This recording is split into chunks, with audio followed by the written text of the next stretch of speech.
I'm coming in. Towards the head of Alex Bruce. Oh, he's headed off the line. Followed by Ozil, headed away. Here's Tom Huddlestone. It's a chance for Kieran Gibbs. It'll come for Giroud. It's being away by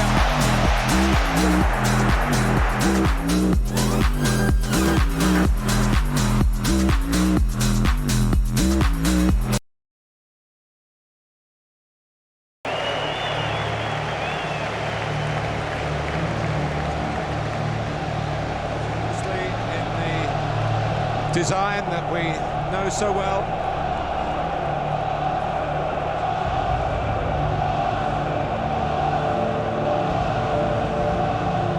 That Abide With Me has been the official FA Cup final hymn since the 1920s, and another tradition properly restored.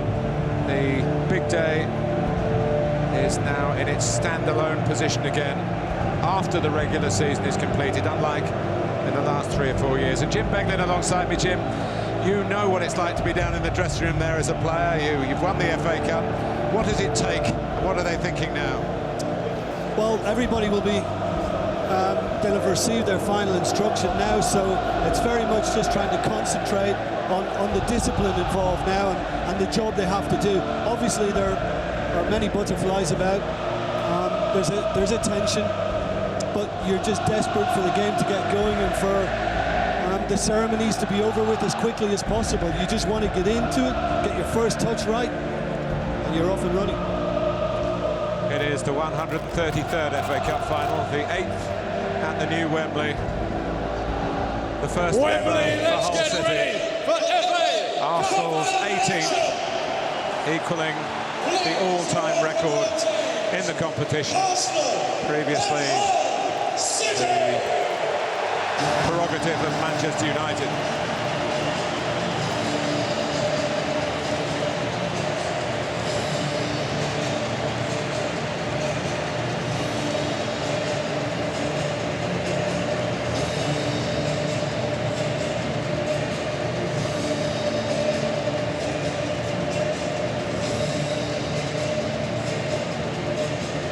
Plenty of pyrotechnics.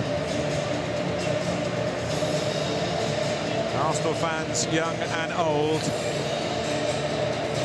knowing that their side are the overwhelming favourites. It's not always a blessing in this competition, as we saw a year ago when Manchester City were supposed to wipe the floor with Wigan Athletic and hold up the trophy. And you all know that what happened was nothing like the script. The Duke of Cambridge is a real football fan. Aston Villa. Aston Villa indeed.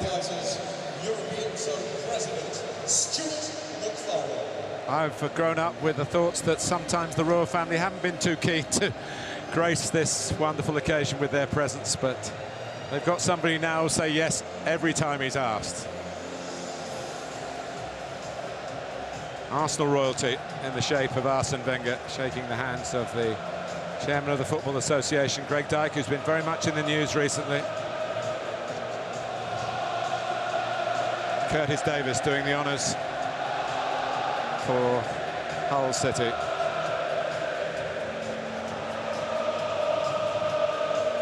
Hull are guaranteed Europa League football even if they lose today. So, apart from reaching their first major final, they will play in a European competition for the very first time as well next season.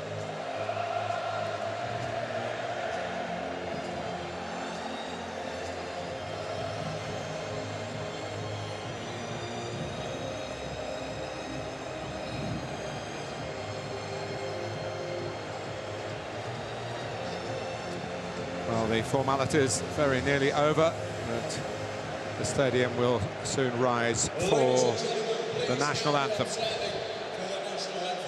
Led by the owner Lewis, who is accompanied by the band of the Welsh Guards.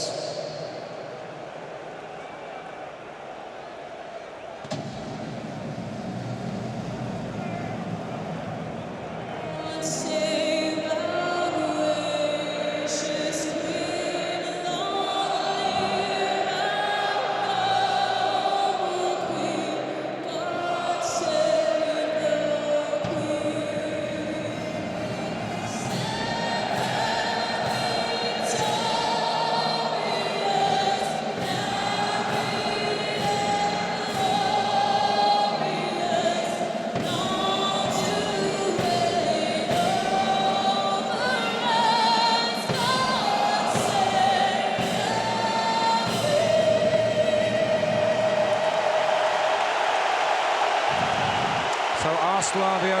overwhelming favourites. They've done the Premier League double over Hull during the past season. 2-0 at home, 3-0 away only last month. And they have finished with more than double Hull's points total, finishing 4th to Hull's 16th. But league form often counts for very little when the FA Cup comes around. Starting with Arsenal. Number 21, Lukas Fabianski. Number 3, Team news for you. Lukas Fabianski has been the second-choice Premier League keeper, but first in line in the domestic cups, and Arsene Wenger sticks to that policy on the big day. He rested some players for their final league game at Norwich 6 days ago, but back in come Mertesacker and Santi Cazorla. It's probably the last Gunners game for Bacary, who is set to sign for Manchester City. Yeah, a lineup we expected for Arsenal, but for me, Ramsey again can be the key contributor. He won't just sit in midfield. We know he loves to get forward, and he has real finishing class in his game now. And those three in front, Cazorla, Ozil, Podolski, we'll see a lot of interchanging of positions, and all geared towards getting something for Giroud. They'll be looking to try and stretch that whole defence as much as they can. number 1, Allan McGregor. Steve Bruce has made 4 changes from the semi-final side that played here in April. Allan McGregor is fit to be back in goal. The manager's son, Alex, comes into a 3-man central defence in which James Chester has defied the doctors to recover from a hamstring injury.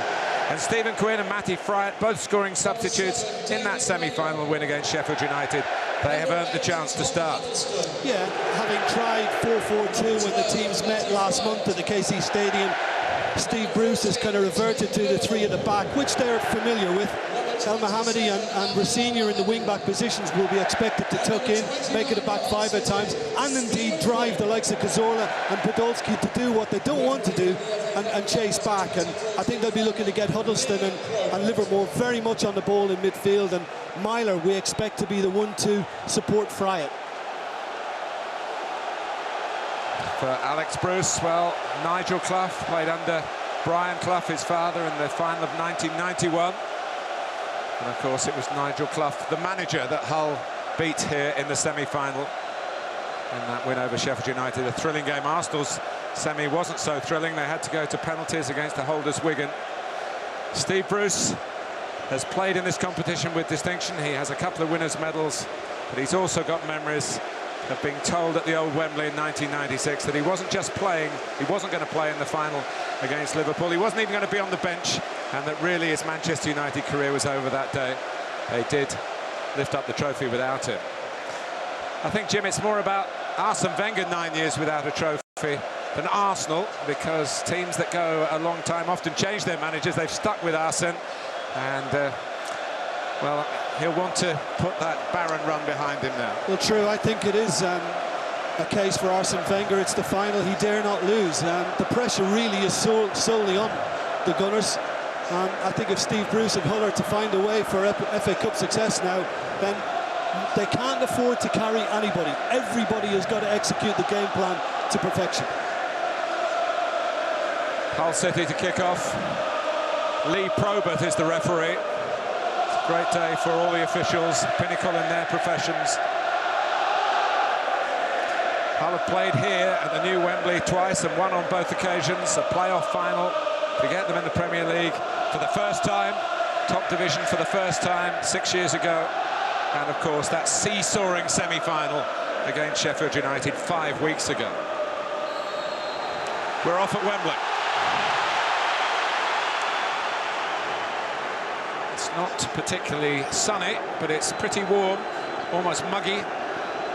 Here's Liam Rosenior, rather. Leroy, he'll be looking on proudly, his dad, Liam Rosenior, one of the wing-backs in this formation that Steve Bruce is starting with. He's going to leave the free kick for one of the 3, the captain, Curtis Davies. Matty Fryatt up alongside Mertesacker.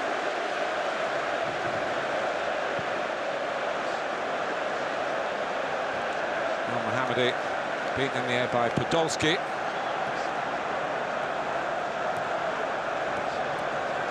Very interesting to have the two Tottenham men, great rivals of Arsenal, in the whole midfield. Tom Huddlestone, who's left Spurs now on a proper transfer. Jake Livermore's on loan and will go back to White Hart Lane. He's got the opportunity to go back as a real hero if he helps Hull beat the Gunners here. You mentioned the kind of seesaw semi-final they had, and first half they weren't too good on the ball. And Steve Bruce always takes a pride in that, so you would feel that Huddlestone and Livermore are very much key towards helping Hull in that regard. Here goes Rosenior. Sagna gets a foot in. His professionalism totally trusted by Arsene Wenger. And he's made it clear he's run down his contract. And, all the talk is of that move maybe in the next few days, a deal done with Manchester City. Yeah, just to point out as well, we speculated that Myler might be the one that would be closest to fly out. Yeah. But little Stephen Quinn is the one who just seems to be given free rein here, Mark. Just play by instinct, get a feel for it. And obviously he'll be asked to tuck in, I'm sure, on Arteta when he gets on it deep in the Arsenal midfield.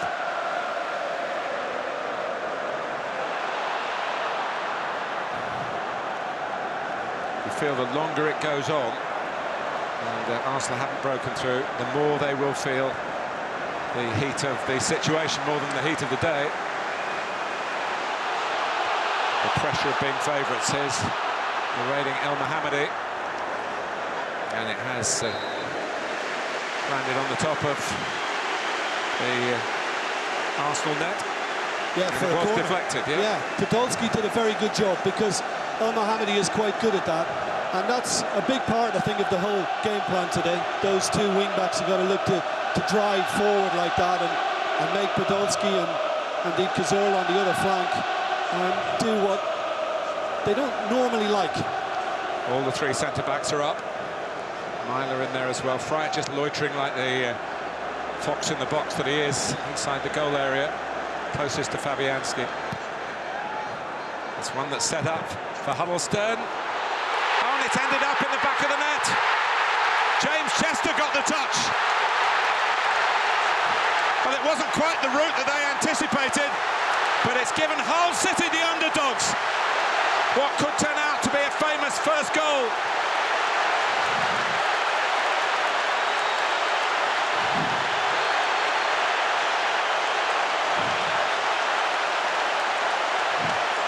Wow, what a start. Well, what a start for Hull. I mean, again, you can see Arsenal mainly marking zonally, and they've just completely left space on the edge of the box for the shot to come in. But I think Chester does remarkably well, because this comes at him so quickly, and all he does is redirect it, because the pace is already on it, and he just has to steer it. And it's out of Fabianski's reach. There's nothing the goalkeeper can do about that. And Arsenal just got caught cold and didn't defend it well. Jim, he shouldn't be playing. He's the one he was ruled out. Steve Bruce saw him running on Monday at the start of this week, said, well, you better do a bit more. You might be able to train with us. He trained on Thursday. And he's in the team because he has been their most consistent defender this season. And now he's a Wembley goal scorer. This is what? The FA Cup. It writes chapters like this. It's just an improbable story.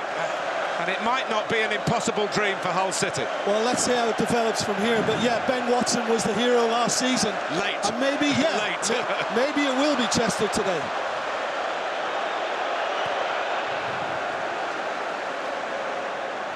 Alex Bruce with the header.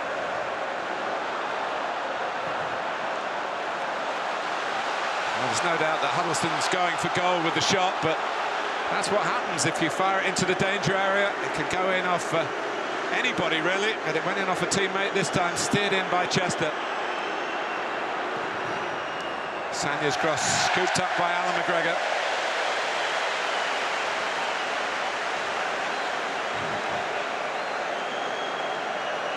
Well, is it going to be another day of Wembley woe for Arsenal?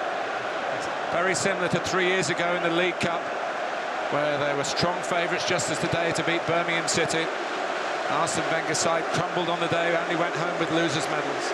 Yeah, so there's a long, long way to go. There is indeed. And Obafemi Martins did the main damage that day with the winner for Birmingham, of course. But yeah, if there is a consolation for Arsenal having conceded so early, they've got a lot of time to work their way back into the contest.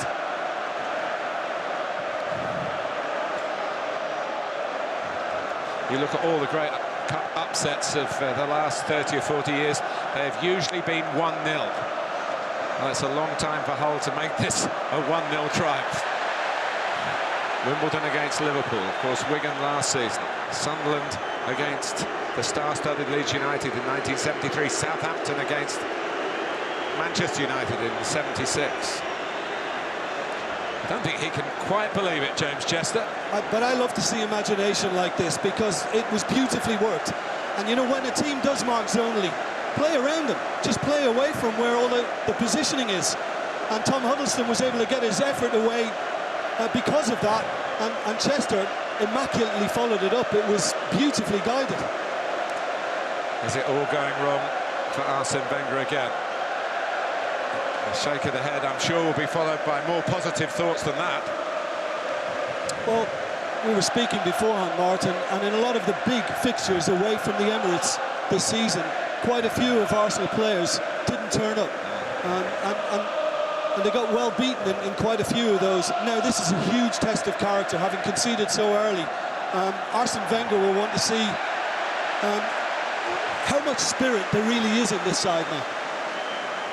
And how much confidence there is in the side, because lads like Kieran Gibbs have been at the club a few years now. They have felt the pain of the lack of gain, if you like. Yeah, but the fact that they've come into this final on a pretty good run, 5 straight Premier League wins, including beating Hull. Yeah, confidence will be decent. It shouldn't be too problematic. But the thing is now, Hull might have come in with much lesser confidence, but that goal has changed that straight away. That's Myler going for it. The set piece threatens to undo Arsenal again. Quinn, good play from him. And it's nearly 2, and it is! It's Curtis Davies this time. The defenders are doing the job, and Arsenal have got no defence against them.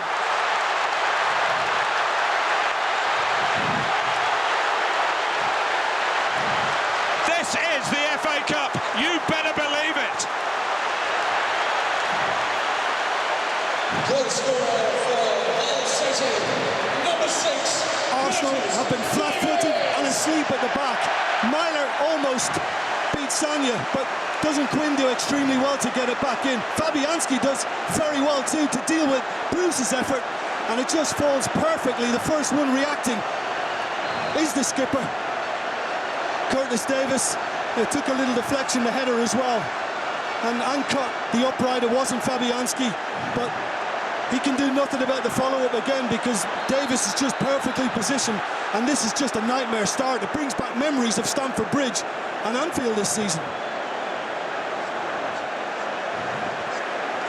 Well, Curtis Davies scored in the 5th round win against Brighton. He scored in the quarter-final win against Sunderland, and he's now scored to give Steve Bruce, well, it's more than a dream, if there is such a thing. It's an unbelievable beginning for the overwhelming underdogs. Underdogs with a real bite in them, though.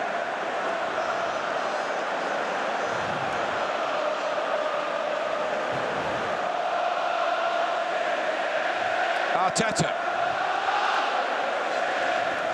I'm scratching my head. I go back a long way watching FA Cup finals. I seem to remember Sheffield Wednesday being 2-0 up in 1966 against Everton and ending up losing 3-2. That was an interesting year. Now, what have Arsenal got about them? Well, touch has got to be better than that from Podolski. They just need to try and find a composure and very quickly.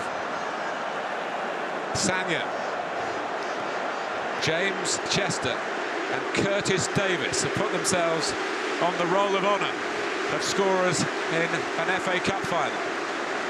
And son of Steve, you know, almost pulled it off just before Davies did. Well, now we'll see whether this formation, which I heard 1 or 2 people when the team was announced saying, oh, Steve Bruce has just invited pressure here. He's gone with 3 at the back. Arsenal will get a lot of the ball. It'll be held against the Hull manager if he has a bad day here. Well, he's obviously picked the defenders to come and win the match. Well, as I said at the start, Martin, you know, they're familiar with the system. It's not as if he's gone to something new. And I think, you know, having played a month ago at the KC Stadium with 4-4-2 and tried to be aggressive and bully Arsenal a little bit in that game, and it backfired. I didn't ever think he'd go with 2 out-and-out strikers today. Myler. Well, I guess if the Hull fans are having negative thoughts, they'll be thinking, well, it was I've used the term seesaw, a roller coaster ride in the semi-final, and getting a good start, getting a good first half doesn't guarantee you end up with the right result. Well, I think Hull knew that the pressure was on Arsene Wenger and indeed Arsenal. And I think psychologically the pressure on Hull themselves was the Premier League. And they stayed in the division, they achieved what they wanted at the start of the season. This is bonus territory. Steve Bruce told them, go and seize the moment. And psychologically, they're just playing without any fear. Well, they've certainly seized the early moments. Arsenal 0, Hull City 2.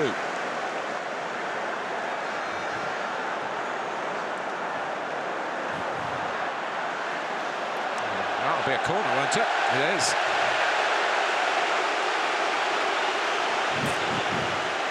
Up goes Davies again. Yeah, and again we're going to have a situation where you've got Arsenal already positioned zonally, standing still. While you've got a lot of Hull players who are going to be making runs from the edge of the box now. They'll have the momentum and the leaping power. Well, it's only Alex Bruce who hasn't got in on the scoring act of the 3 central defenders so far.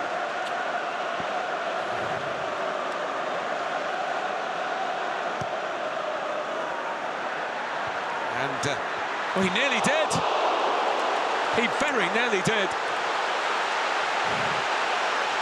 Well, this is almost becoming shambolic now because Arsenal just aren't attacking the ball. And again, there's more aggression from Hull.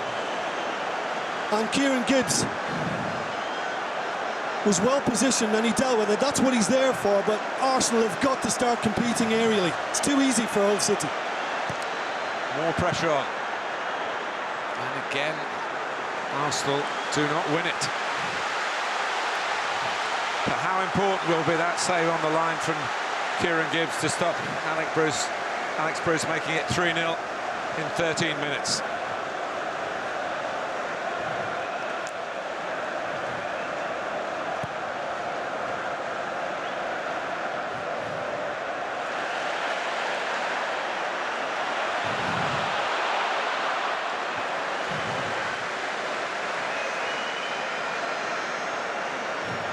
We do have to go back to 1998, the FA Cup final, then to find Arsenal's last conventional win at a Wembley, the old Wembley. As I say, they did get through the semi-final on penalties. They played at the old stadium for one season in the Champions League for their group games. That wasn't a waving of a magic wand. I mentioned the League Cup final of 2011 where they were beaten by Birmingham. Here's Santi Cazorla.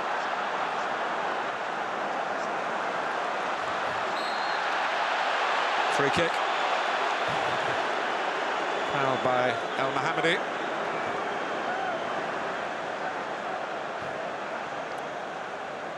Ozil.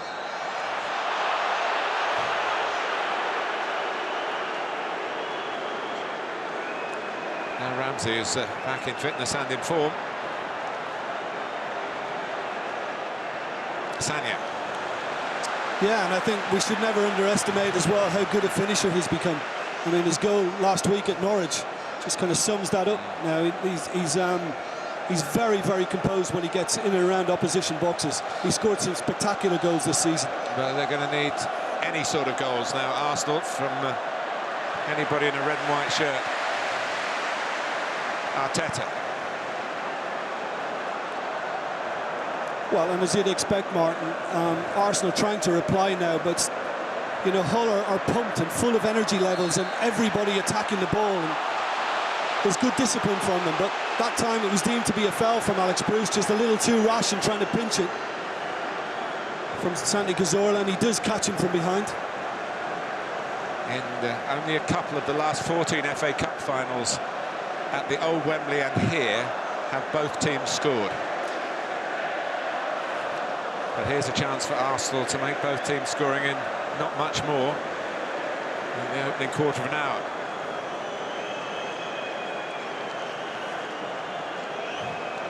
Allan McGregor, the goalkeeper, might have missed the semi-final here, but he did play for Scotland against England right at the start of the season back in August.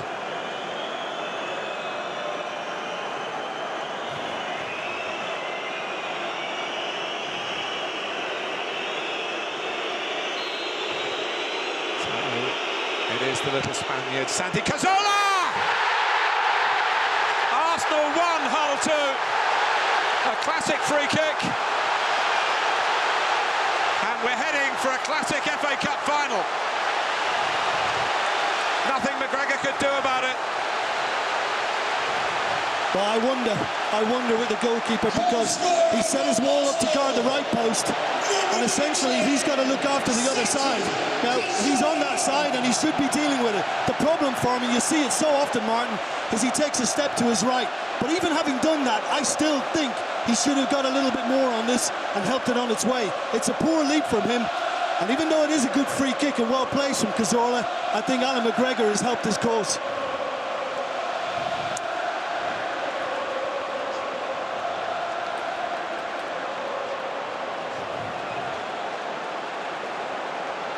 He knows it. Yeah, he knows it. And he's been out. It's quite a nasty injury that he had. It was a kidney injury. And you just wonder how much of the hard graft that goalkeepers do week in, week out, day in, day out, to get that sort of sharpness, how much he's just a little bit down on that, and whether that was a factor in the way that Cazorla got the better of him. I just think sometimes, Martin, goalkeepers nowadays try to do a bit too much. If you set your wall up to guard one post, I think you have to trust it. And you have to command the other. And he didn't do that. He had a doubt, he moved to his right, and he couldn't react. But take nothing away from Cazorla. Put it into the right sort of area, and now suddenly those Hull City smiles are being replaced by frowns. Alex Bruce trying to do the organisation here. A chance for Arsenal to level it up inside 20 minutes. Who says the FA Cup has lost its touch? Not for me. Not too many people I know. It's a brilliant competition, rightly revered around the world. There's Mertesacker. Sagna had a stretch at it. Not complaining. Elmohamady is struggling as he tried to clear that.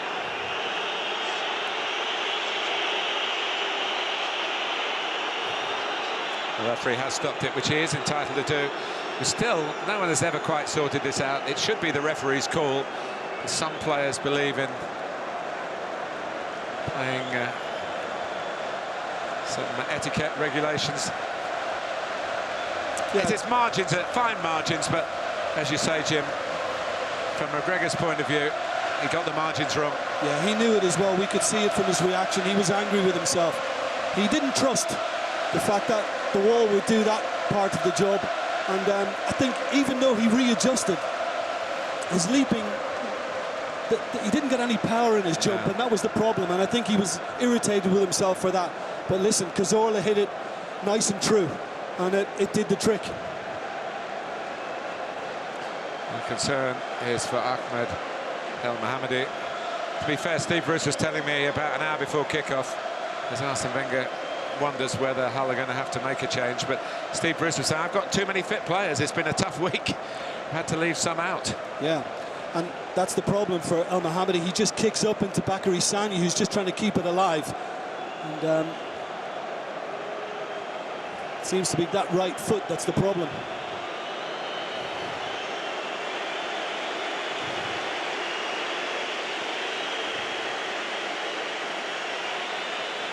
Paul McShane is a defender available on the bench, although he'd be perhaps more used to playing in as one of the back three.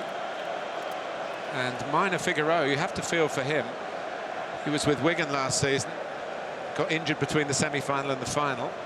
This time he's been left out from the semi-final to the final, but he is amongst the substitutes for Hull today. Yeah, I mean, hopefully it's just a kind of a little impact injury for Elmohamady, who's back on the pitch now. You just kind of need a couple of minutes to shake the likes of that type of knock-off.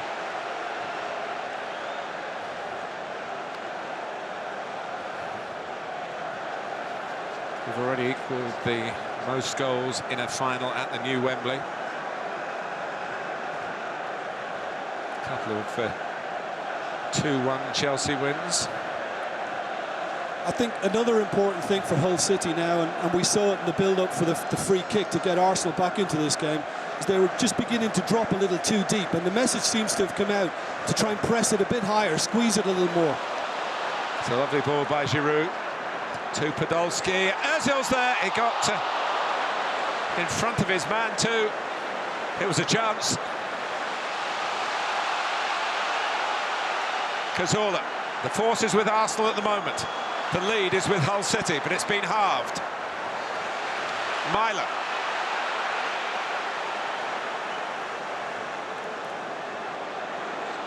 Rosenior.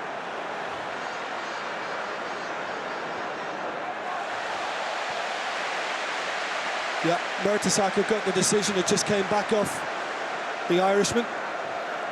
And the other thing I've got to say, Martin, I mean, this is all about anticipation. I mean, it's lovely hold-up play, and the ball in from Podolski is excellent, it really is, but look at the anticipation from Ozil, saw where it was going, and Alex Bruce was on his heels then too. But I just think it's been a wonderful start tempo-wise. There's a great urgency and a purpose from both teams. Chester breaks for Quinn. Huddlestone.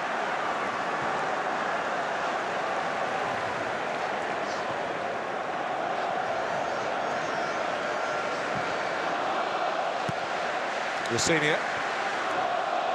Mertesacker's header. And certainly Santi Cazorla is in the mood. Had a big part in the earlier rounds too. Scoring in the win against Tottenham. And then again against Coventry in the 4th round. Arsenal have never been outside of North London to get to this final in North London. That's happened for them before, back in 1950 when they won the FA Cup. Well, the referee being surrounded here to try and take some stern action against Rosenior. He's fractionally late. He took a chance, he gambled on just being able to pinch it ahead of Bacary Sagna.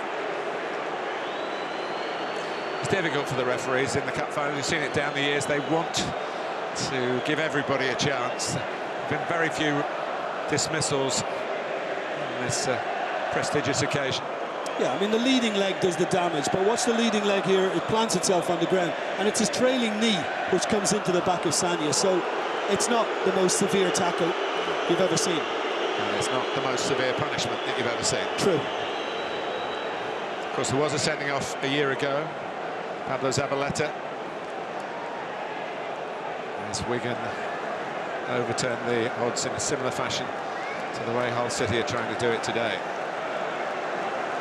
But Ben Watson scored when there was no time for recovery, really, for Manchester City. Different story here. In by Cazorla.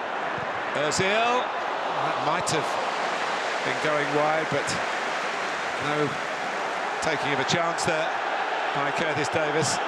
No. Arsenal are not happy about the fact that the ball was already out of play before it was moved a lot further out of play by Elmohamady then. Giroud.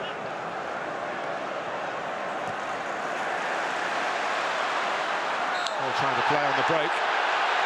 And the play broken up by Arteta. It's what those defending midfield players tend to have to do when the counter-attacks are on. A lot of counter-attacking football these days, Jim. Yeah, absolutely, and it's a tough job. You know, do you commit or do you just try and hold your ground and track the runner back? And Arteta got it slightly wrong. I think this is an intelligent position that Ozil has picked up on the edge of the box. It's not his greatest strike because it's into the ground, but it was on target and needed to be dealt with.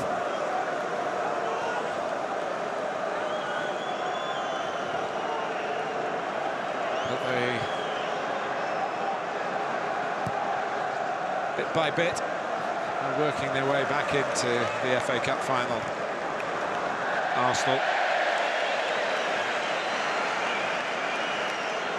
Each club given 25,000 tickets, which is, well, just scratches the surface of the demands, really.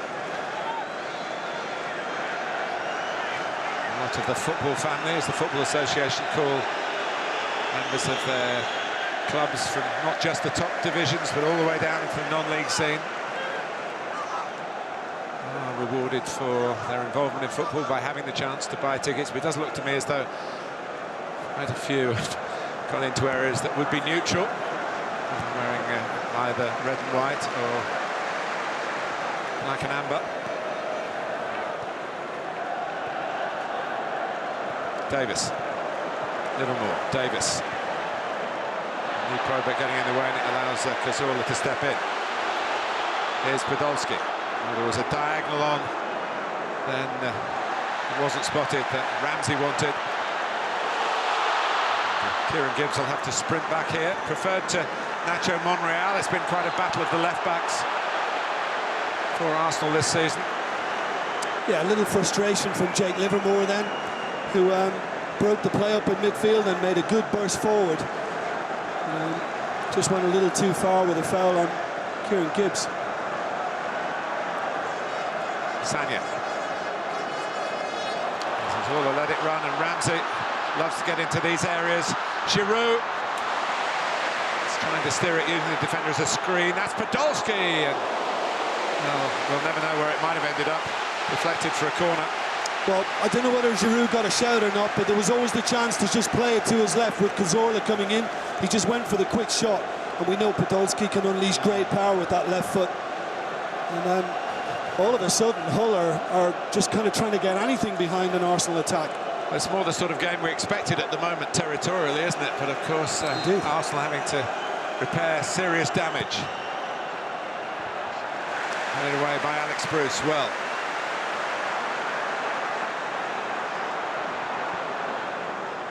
Everyone dropping deep for Hull City. Mertesacker staying forward. It came off Chester's head, pursued by Giroud. Well, he could have settled for the corner then. Well, I think it's a wrong decision. He actually could put his left foot on it there, Martin, and then just turned, because I don't think he appreciated how much time he actually had. He was completely free, and he could have controlled it. Well, one or two of his teammates going exactly that, but they're the ones who should perhaps be telling him that the position that he was in. Do you know, I wonder, would you hear it with this noise at the moment, because it's up there.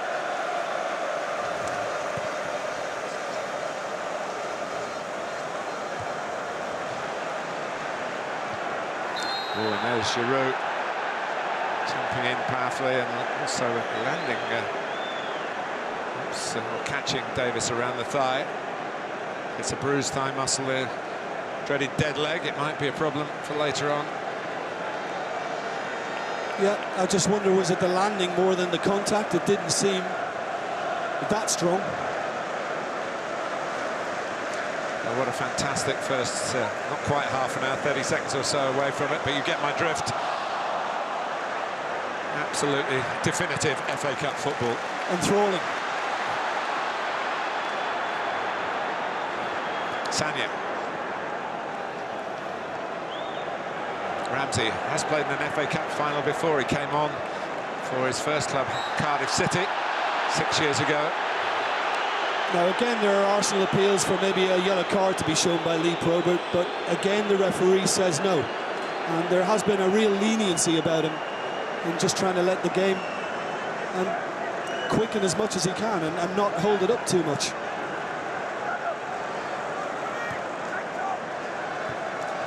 Well, in Premier League football, and maybe in the early rounds of the Cup, you get assessed as a referee. When you get the FA Cup final, it's your day, really. Referee how you think fit. And I don't think the game has suffered from Lee Probert's leniency, if you want to call it that, in the opening half an hour, even though Arsene Wenger might be saying, well, there could have been an extra card or two. I like to see that, Martin, too. I think some referees can maybe overdo it in the early part of the game, and then they're left in a very awkward position come the second half.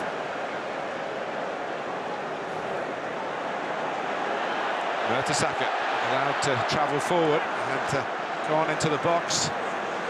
Sagna, Ramsey, Sagna, stopped by Rosenior. Well, those 2 goals Hull scored seem like a long time ago now all of a sudden, because once Cazorla fired the free kick in, it's been all Arsenal, and they're just looking to try and prize Hull open, drag them out of position and capitalise, maybe now. And Mertesacker has got a couple of goals in this stadium. One for Arsenal in the semi-final, and a winner for Germany against England. Cazorla takes... Oof. Well, you mentioned his volleying skills earlier, Aaron Ramsey.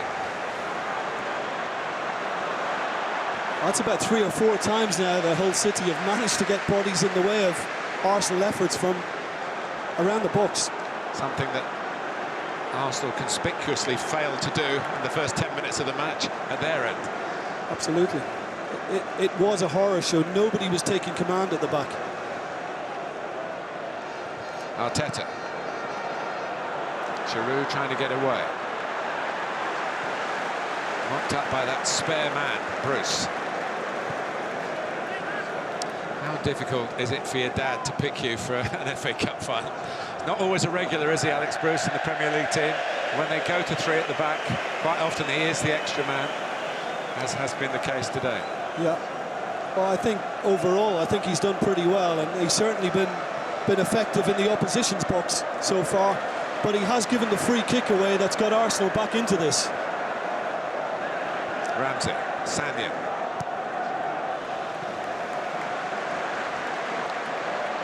Here's Koscielny, who's had such a fine season. Mertesacker is probably more the player now for Arsenal that everyone thought he would be when he first came into the English game. Such a big reputation from Germany. But to have that many caps, I think we always felt that he was probably going to come through. Sagna. Headed by Huddlestone, clearance from Mikel. Anti-Fright, who hasn't had too many touches, but he could get a crucial one in the penalty area. He's a natural goal getter. He's done very well in this competition. League Pro, but letting Hull play on might turn out to be a very good decision. Rosenior. Fright. Trying to make a real impression now. Away by Mertesacker. Taken down with that silky touch that Tom Huddlestone's always had. Bruce. Livermore. This is a little bit more like the first 10 minutes of the game. And Giroud defending from the front. Davies. Rosenior will keep it in. Quinn. Yeah, and this kind of passing now and their ability to retain it for Hull City should kind of help confidence a little more again. Fright chasing that, thinking he was going to prevent a goal kick, but in fact he's been flagged offside. Yeah, and just looking at Friat on the previous attack, it was almost as if he was looking for the set piece, looking for the corner, as opposed to trying to work something into the box. And so I'd imagine Hull have spent a considerable amount of time just working on those set pieces in the build-up to this. Away by Davies.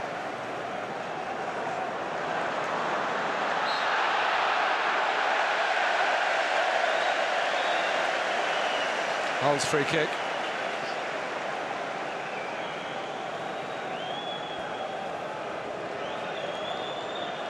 Don't get too many goals in cup finals like the one we saw from Cazorla.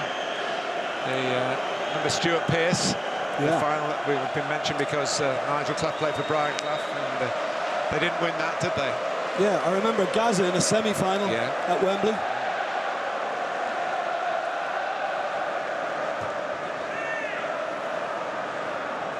Set plays have been very important in how the scoring has gone.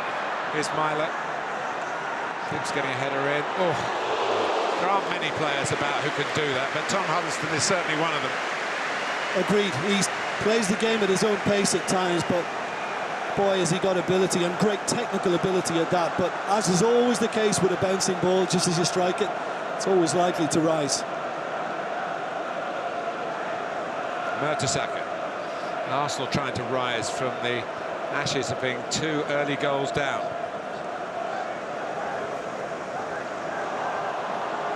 Gibbs.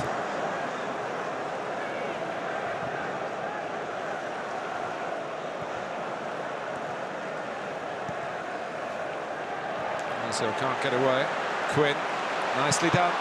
It's the furthest forward for Riot, so he needs some help. It comes from Myler, and he wasn't the only one. Quinn.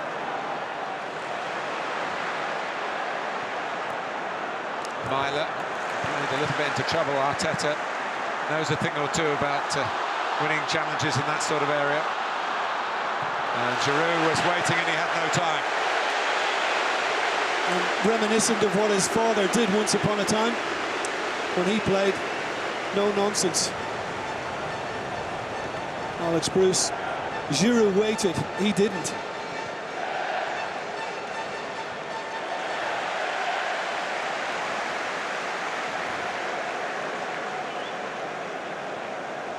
Yep. And Steve Bruce looked a lot like Alex Bruce, didn't he, when he was starting out those days at Gillingham and Norwich City for the heyday of his career with Manchester United, winning the FA Cup in 1990 and 1994.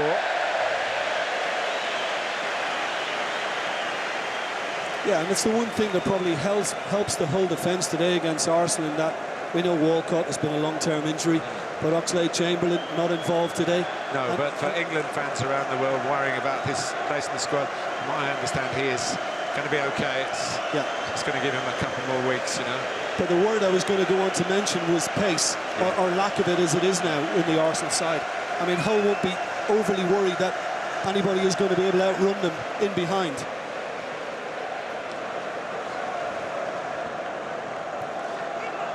Jack Wilshere, another England squad man, is fit enough to be on the bench. He hasn't started a game for a long time, but came back into Premier League football last weekend at Norwich, which was the 5th win of the 5 in a row you were talking about earlier, Jim. Hull, since the semi-final, 5 league games, 1 draw, 4 defeats. Yeah. But Steve Bruce saying we need to switch back on. They've certainly done that. Nothing like an FA Cup final to focus the mind, particularly when it's the first ever in the club's history. Yeah, and the one thing I'd say about Arsenal still is that, yes, they've worked their way back into the game, but they haven't taken it on, and we're not seeing that fluid passing and movement that they're capable of, and all their little technicians linking up. Hull have done well to stifle that.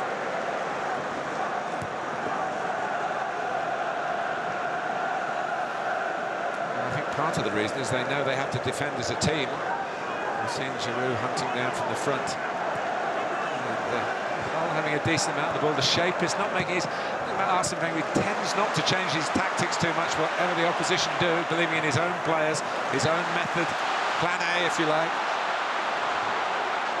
Here comes Koscielny. The problem there was everybody just ran away from him and gave him a tougher ball to try and pick out. I think Mertesacker thought he was fouled by Fryatt, but referee Probert didn't. I think Fryatt's doing well, Martin, because he's managed to hold it up, and he's used his body extremely well at times.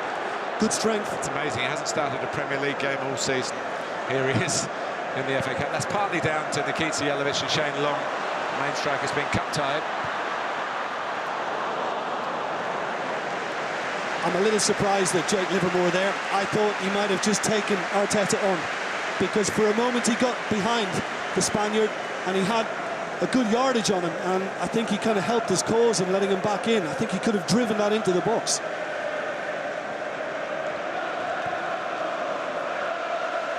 Here's Gibbs. 5 minutes plus added time to half-time. In a wonderful first half, the 2014 FA Cup final. The whole competition is in robust health. Ozil.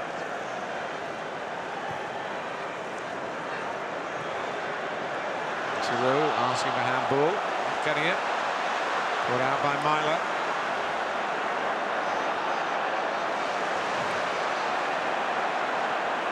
Oh, and Livermore might have been on for a ball in behind there. That's what he's just gesturing.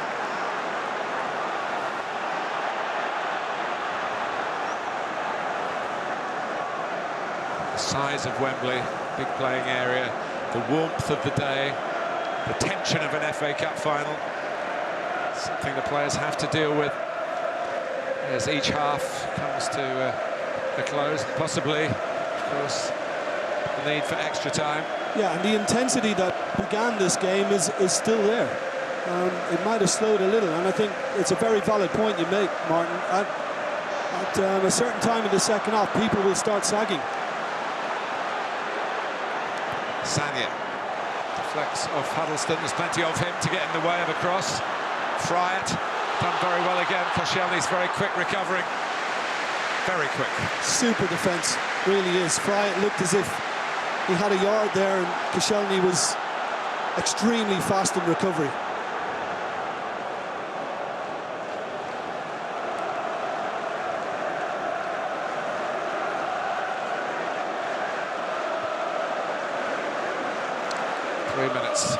A task for Hull to make sure they go in at half-time with a lead. Arsenal would be absolutely thrilled if they could wipe out a 2-goal deficit before the break. You'd think the psychology of the day would certainly swing their way if that happens. Just Hull City need to take a little bit of care, look after the ball at the moment. It just eases a little bit of pressure, and it'll just grow the confidence some more. They should believe in themselves because they can certainly play a bit.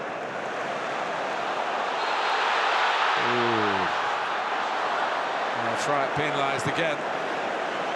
He's not the biggest striker, but he's certainly letting Koscielny and Mertesacker know he's around. Oh, do you know, I'm not sure that was deliberate in the end. I think it might have been a tangle of legs just when he made the run on the back of Koscielny, and the Frenchman got the benefit. Reminded me a little bit of Bacary when he scored here in the League Cup final for Sunderland at that end of the ground. Yeah. And he got the decision. Here's Ramsey.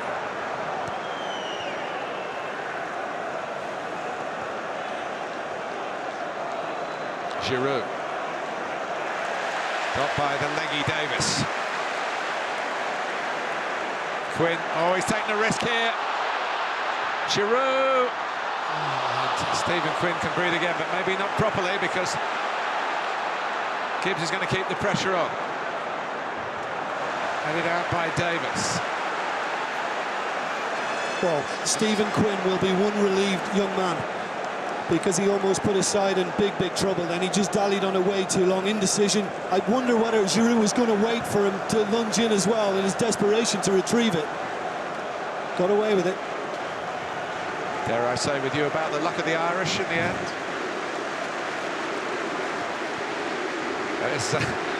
Backing yourself on the ball is important, especially when you're the underdogs, but not in those areas. Yeah, there are places to play.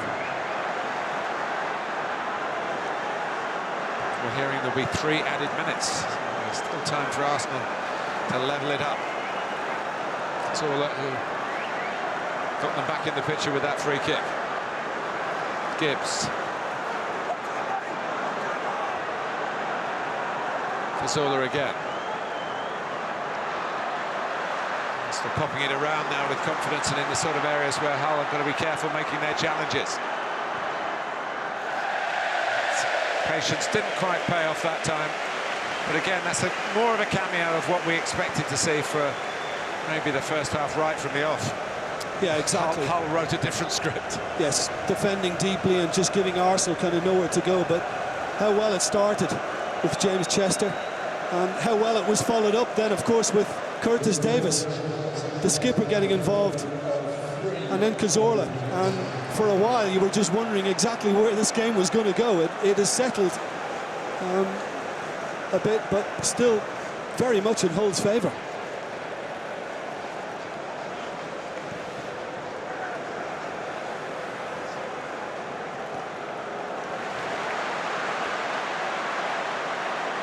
Rosenior. That's where Hull have been reasonably impressive, haven't they, Jim, since they went 2-1. They've got themselves back on the ball. They've made Arsenal do some defending. They haven't just sat in. Obviously, Arsenal have had the better of things since the free kick, but it's by no means one-way traffic. Well, it's one of Steve Bruce's mottos: take care of the football. You know, he prides himself in that. That's why he acquired the likes of Huddlestone and indeed Livermore, and they have tried to keep it. I just think, and I said it before, Martin, I just think they need to have a little more belief in themselves in open play on the ball like that. They were very nearly sprung there by Kieran Gibbs running from deep. That's a tremendous run too, it really is. I mean, he more or less said, hit me, pass it to me. And watch Elmohamady here though, great tracking, and he mopped it up.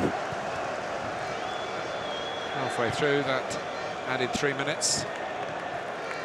Forward by Arteta.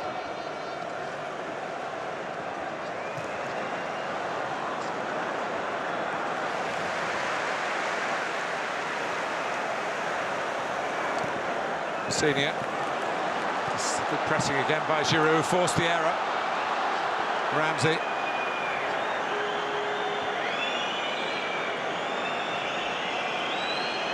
Gibbs.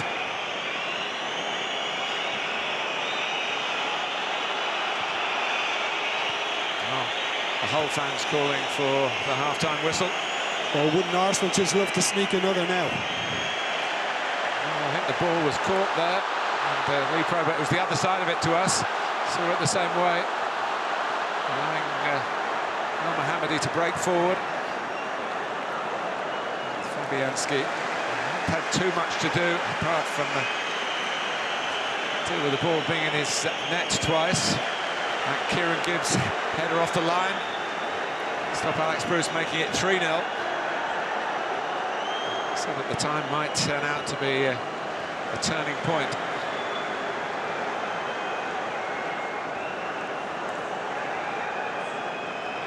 Mikel.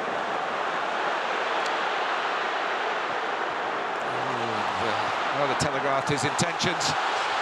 Are they going to be punished for that in these closing seconds of the first half? The answer is no. There is the half-time whistle. What a fantastic first half of the 2014 FA Cup final. Hull City, the underdogs, have made it. Steve Bruce's side roared into a 2-goal lead.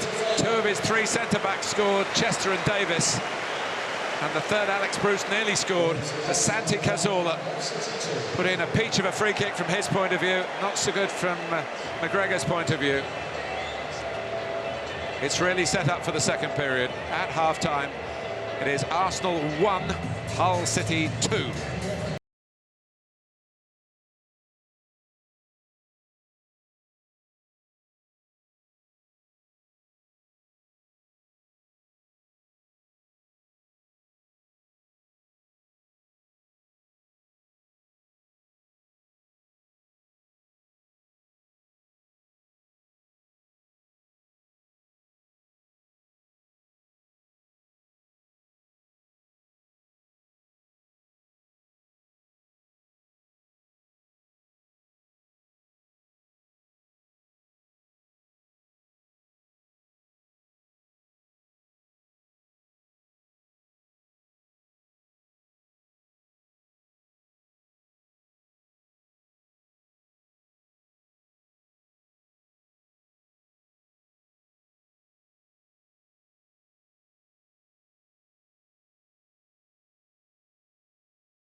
Mata for Ramirez. Gets away from Jose Enrique. First chance is Chelsea's. First goal is Chelsea's. Drogba makes space for the shot. He does! Yet again at Wembley. He's got plenty of pace, but he's caught and he's given Carroll a chance here. Andy Carroll onto his strong side. Goal for Liverpool!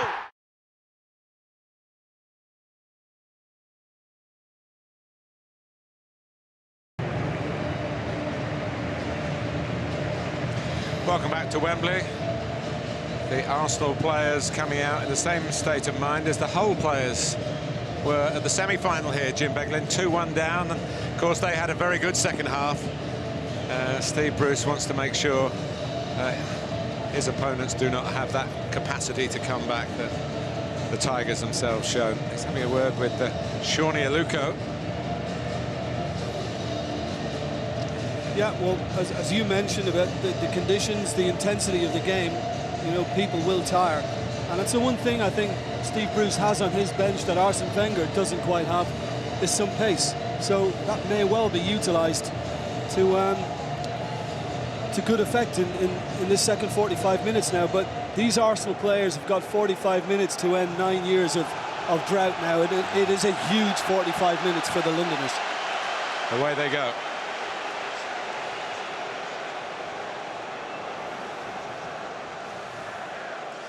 The shot we had of Steve Bruce talking to Shawnee Aluko suggests that he may well be used sooner rather than later. Ramsey.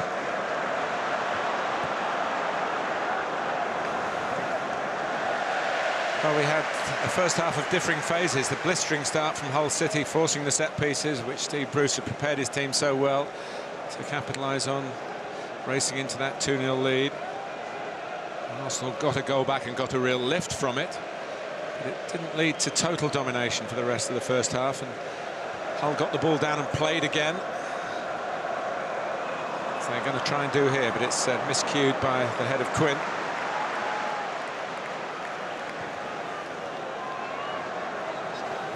Yeah, but generally I think Hull have made life very, very hard for Arsenal to find that second goal and the crucial leveller. They've been organised, they had to be disciplined, we knew that, and they're not really giving those Arsenal players like Ozil, Cazorla and co, you know, the room to operate. Ramsey might have a little more joy with 1 or 2 runs from a deeper position, but again I think we're going to see much of what we're witnessing now throughout this second half. Arsenal on it a lot and Hull just in numbers trying to cope. Hull are the 57th different club to take part in the final, and there would be the 44th different winner, following of course a first-timer a year ago in Wigan Athletic.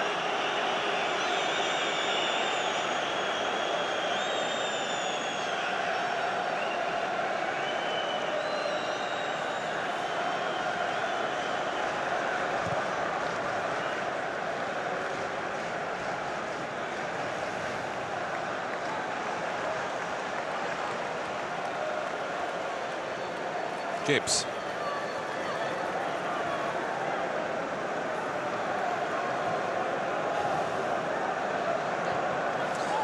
Right, just shuttling across to try and make their pass less routine, and a bit of pressure there on Olivier Giroud. Forces a little bit of a wayward one. I think he's gone for the more difficult option with the kind of right-footed layoff. Just get hold of it, keep it, and make sure there's a simpler pass on.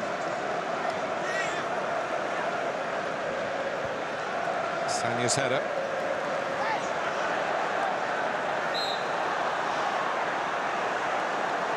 Well, Hull thought they were going to get a free kick there for a foul on Quinn. But instead, it's an Arsenal throw. Manchester City won the Premier League and the League Cup. Leicester City won the Championship. The Hull owner doesn't like Hull City as the name. He's been trying to change it unsuccessfully. He might think it's quite a good name if it's engraved on the FA Cup.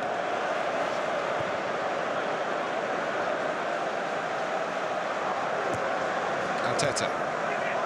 Ozil just a little bit on the short side again. It's going to be a test. We We know Arsenal are good footballers, Jim. It's going to be a real test of their character here. Yeah, I said that to you in the first half, and their spirit and their togetherness now.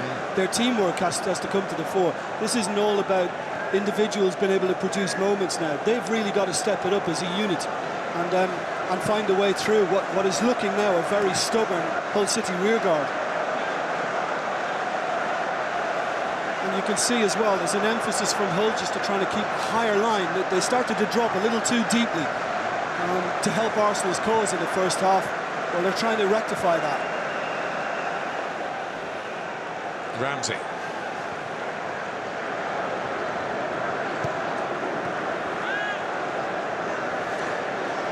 They will pan out in the second half to be Arsenal's passing against the persistence of Hull City. Ooh, and that's a ball that's caught out. Alex Bruce, Ozil, and coming across in the nick of time was Rosenior. Well, but that's much better from Arsenal, and that's where they've got to get. They need to try and work that position to get beyond the whole defence. And it's a lovely little ball over the top. A bit of hesitation as well from Alex Bruce. I thought he could have come and dealt with it. Ozil helps it back into a good area. Just didn't get another red and white shirt. Gibbs. Koscielny.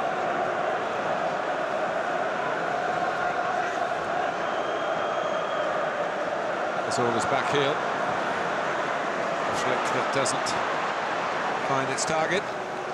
This is such, you talk about for the players, such a big half for Arsene Wenger as well, Jim, isn't it? We've emphasised a couple of times already that it's really his influence on the club and their support for him. Unstinting. Yeah, he lost a shin pad on the move there. It's part of the official equipment. I'm sure you played with one or two players in the old days who didn't like wearing shin pads. Yeah, I did.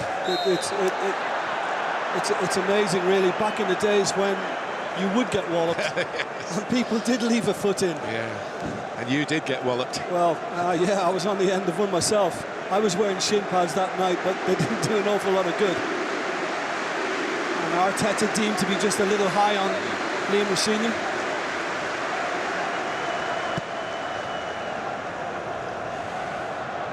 Over Elmohamady, the Egyptian, emphasising the global nature of the Premier League clubs in England. As we have to say England and Wales, of course, with Swansea, the now relegated Cardiff City. Much, I'm sure, to the chagrin of Aaron Ramsey, his hometown club.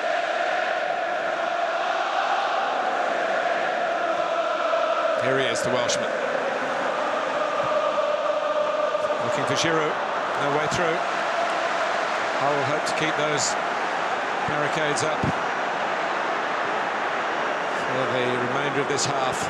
And if they do that, they will be FA Cup winners. So. Yeah, well, the ball was fizzed in by Ramsey into Giroud, and he couldn't get it under control. Alex Bruce saw his chance, just pinched it. And the problem is, he followed through, and I think accidentally he's just stood on his knee area, couldn't thigh, and that's why he's remained on the surface. I don't think there was any intent in that from the Frenchman. And in fact, he made a move a short time ago to actually pick Alex Bruce up before he was ready to stand. It'll be a sore one, though, for the Hull central defender.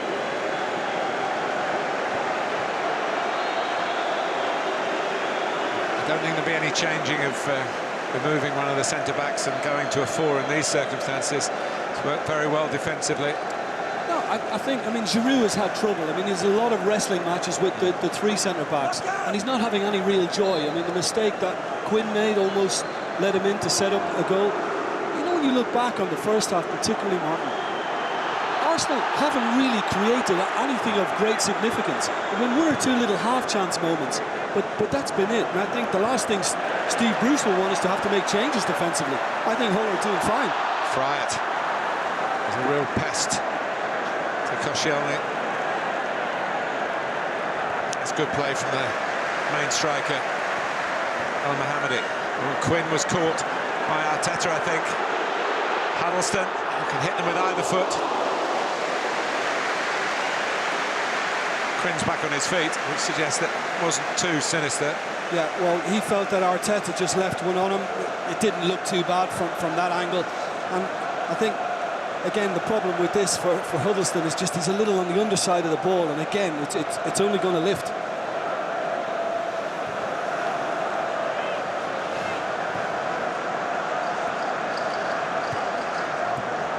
Ramsey. And again. It's too far for Giroud to stretch for. And Hull only knocked out one Premier League team on the way to this final. That was Sunderland, who you would say were at their level in the Premier League. And Arsenal had three at their level to see off in Tottenham in round 3, which meant a lot to them, of course. And later on, both Liverpool and Everton, who had fantastic seasons. So they've earned the right to be here, the Gunners.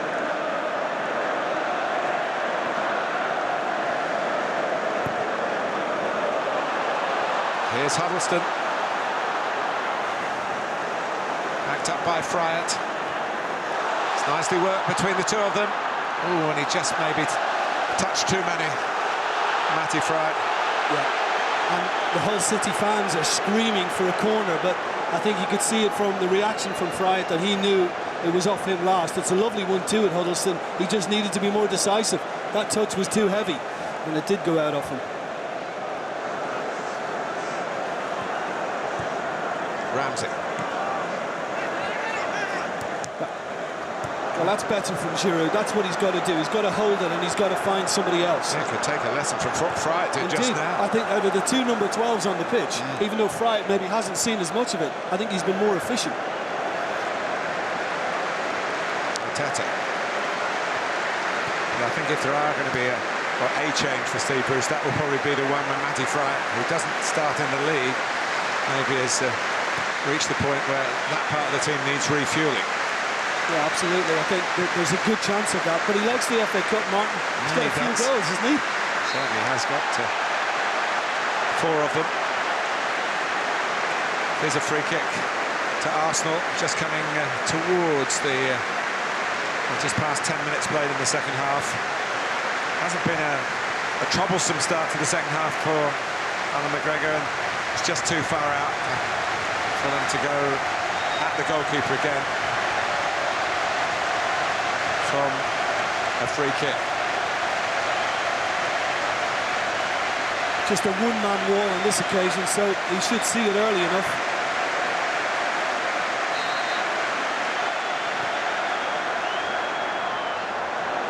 Corner. Yeah, and it looked like Alex Bruce, again, just managed to glance it away from an Arsenal head.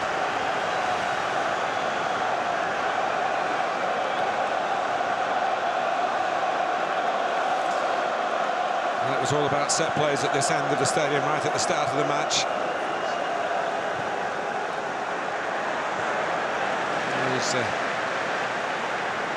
defenders who either scored or threatened goals have to do the job that they're really paid to do. And Arsenal swinging their set pieces. Gibbs. Giroud claiming he was being grabbed. Oh, he swung round there.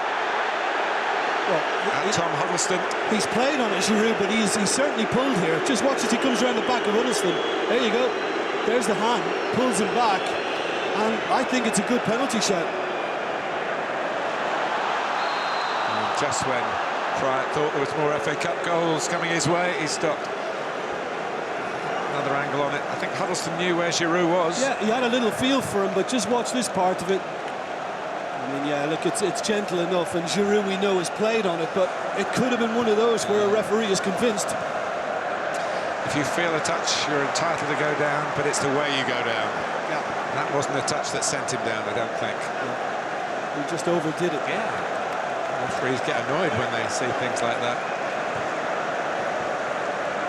But not annoyed enough on that occasion to book Giroud for over-egging the pudding, so to speak. But I think the referee has been very good. I think Lee Probert has been very sensible today. Not been too happy recently. He's a fan of Bristol Rovers Football Club, and they've lost their place in the Football League. The consolation is he's got a place in Wembley, refereeing the FA Cup final, and giving a free kick here. Easier to give in that part of the pitch, of course. And he's produced a yellow card for Huddlestone.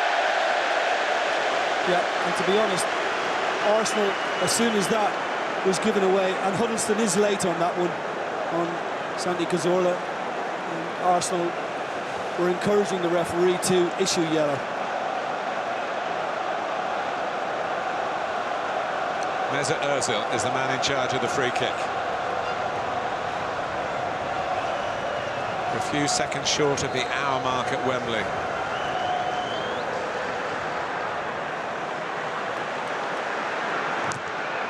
Charged down by Quint from Gibbs' shot, but Kieran Gibbs so quick recovering. That's where there is a bit of pace in the team. He did get forward a couple of times well in the first half down that left-hand side.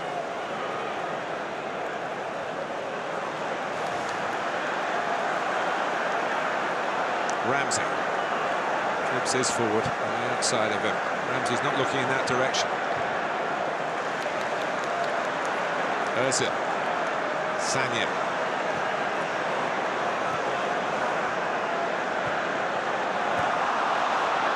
Arsenal readying themselves for a substitution.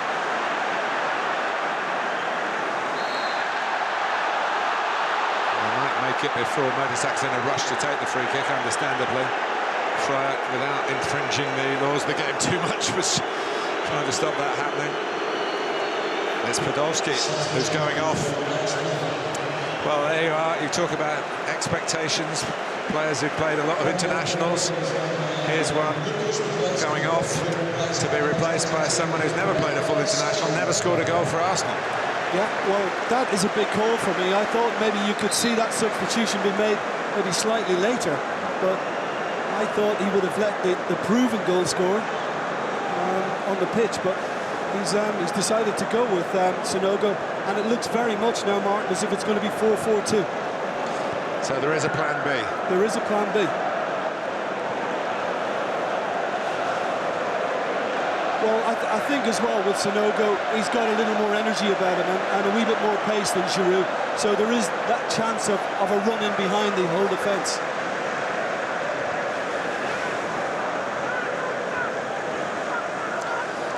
Well, it was a substitute who settled last year's FA Cup final, Ben Watson.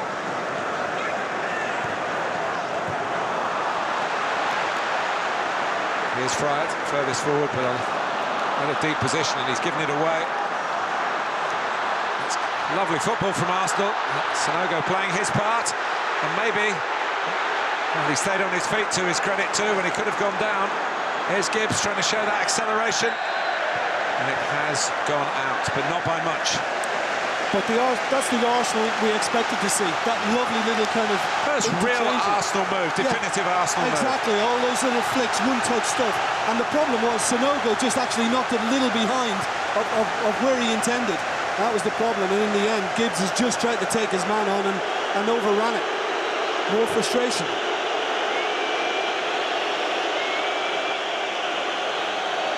Huddlestone had to be very, very careful then as well, because he dangled a leg and Sanogo chose to ignore it. I must say, great credit to him for that. Yeah. Some might not have.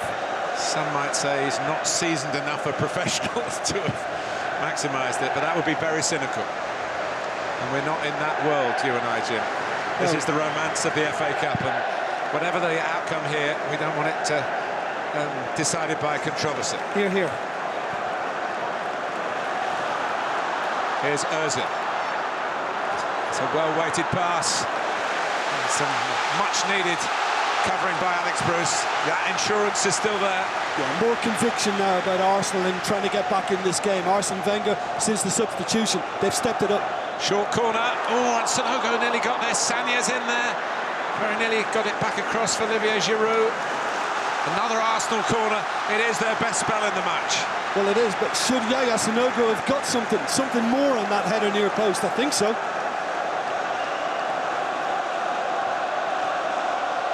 The favourites are on the front foot here, but they still trail by 2-1. In goes Koscielny. Certainly they've got players from the back who can score, as Hull have shown they have as well.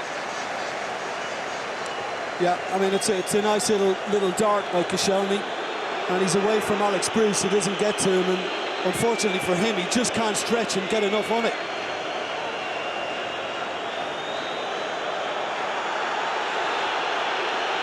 Well, does this come off arm? It does, for Livermore, and you know... But in slow motion, of course, it looks like more deliberate than... We're looking at Sanogo, aren't we, saying he should have headed the goal. Yeah, absolutely. Yeah.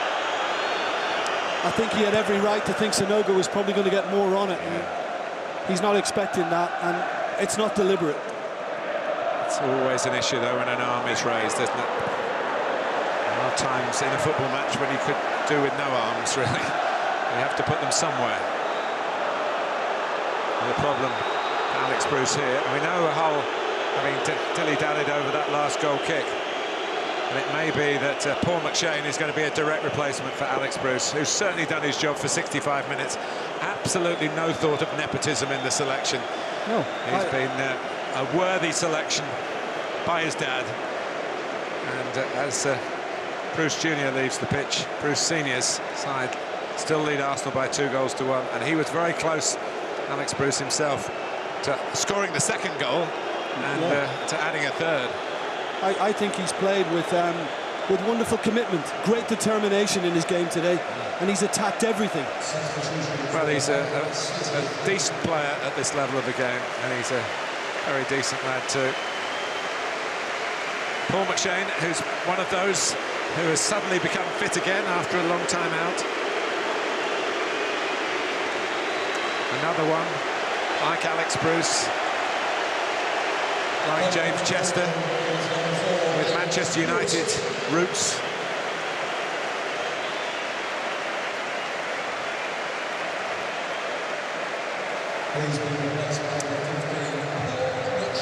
Well, he played against Everton. We know he's been out injured for quite a while, so at least he's had a feel for it.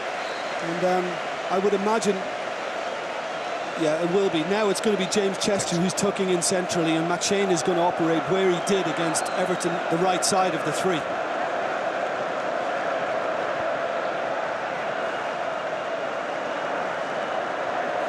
It's interesting, Arsene Wenger complaining about the time that's being used up here. If Arsenal were 2-1 up, I'm sure that they would be embarking on something similar. It's just comes with the significance of victory. Ramsey, Ozil, not quite for Arsenal again. Another lovely ball from Huddlestone. Quinn spotted the run of Livermore. Ooh, and had he turned the other way in the first place, he might have been able to find Friat. Just a little open here from Hull's point of view. Ramsey. It's very open from Hull's point of view. The ball was taken there, despite Cazorla's beseeching of the officials. I'm sure there was a touch of the ball. What did you make of it, Jim? Well, it must have been. Lee Probert is superbly positioned to see it. So Curtis Davies must have got something on the ball before Cazorla was taken by him. Here's Elmohamady. Well, I'm sure see an angle or three on that. Elmohamady bravely taking on the speed of Kieran Gibbs. And he's kept Hull in possession. And Hull have kept this lead in the second half. It's Livermore who's shanked it. It didn't even hit the corner flag. But all eyes on the referee when this happened. Yeah, well, he just goes to bring it back inside. Yeah, he gets the ball. He gets a little bit on the ball, Davies. And I don't think he's deliberately trying to play Cazorla. There's no real movement to take him. And yes, there is a slight follow-through, and he does make contact with the Spaniard's right foot, but not for me. And not for Lee Probert. Ramsey. And you know, that all came from Martin as well, the fact that Hull City had made an attack, and it's almost Arsenal's best opportunity when the game is stretched a little bit and they can pick their passes easier. It was a wonderful ball from Ramsey to get Cazorla in. Well, you wonder whether we've seen Cazorla with that amount of room at all in the game so far, and I don't think we have. Yeah.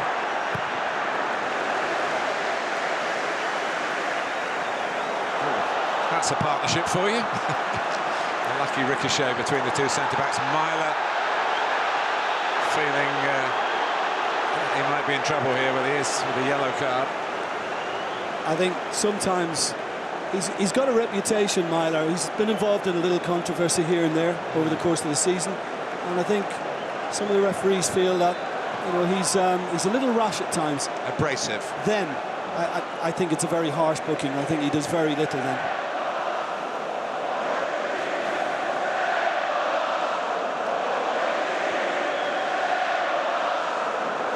Arteta.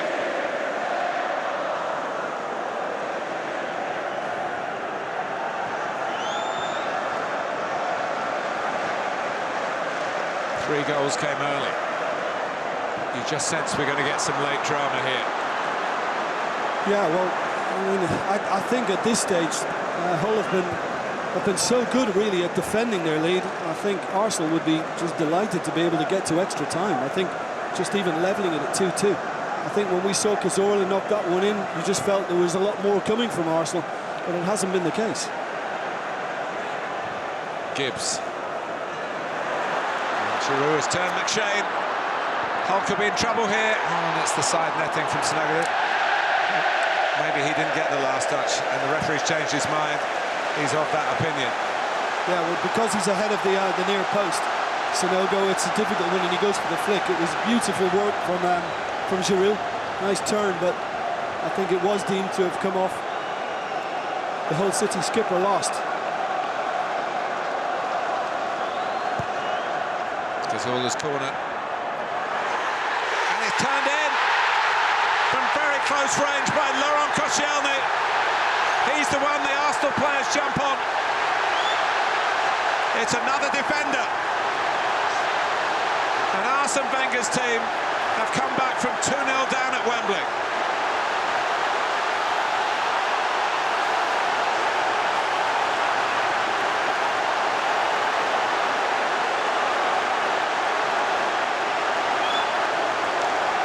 Steve Bruce has to take it on the chin. Well, incredible as well that it's come from yet another set piece, and again I think the damage was done once Hull failed to win the first one. And Koscielny is fortunate in the fact that the ricochet fell really kindly for him. Hull are by now all looking at the ball. It comes off another Hull player to fall from, and all he's got to do is swivel. And even then, I'm not sure the contact was great. It doesn't matter. He got something on it to get it to cross that line. And it's been improving from Arsenal since they made the change. And they're right back in it now. That's a huge bonus for Koscielny, who was caught by Allan McGregor trying to keep it out.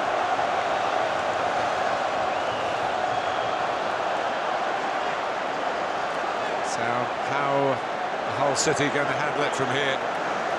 The force is with Arsenal. Sanogo. Arteta wins it back. Off goes Giroud. Up goes Giroud. Sanogo is high. Just raw enthusiasm. But just looking at Giroud, Martin, he just looks as if he's happier. The fact that he's got someone up alongside him who he can look to link up with, and you know, he attempted to get the header down for Sanogo there. And this was him earlier as well with a little flick for Sanogo. There was no contact, was there, from the corner? In fact, it shouldn't have been a corner. That looked like clean off Sanogo, and Arsenal have got lucky in getting the decision and getting the equaliser. Well, all you can say after that is you've still got to defend the corner, haven't you? Absolutely. And they didn't defend it very well. And Arsenal's prayers have been answered, but they still have to complete the comeback.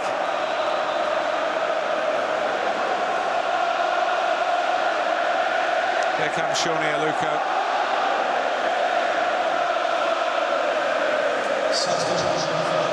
Pace on the break.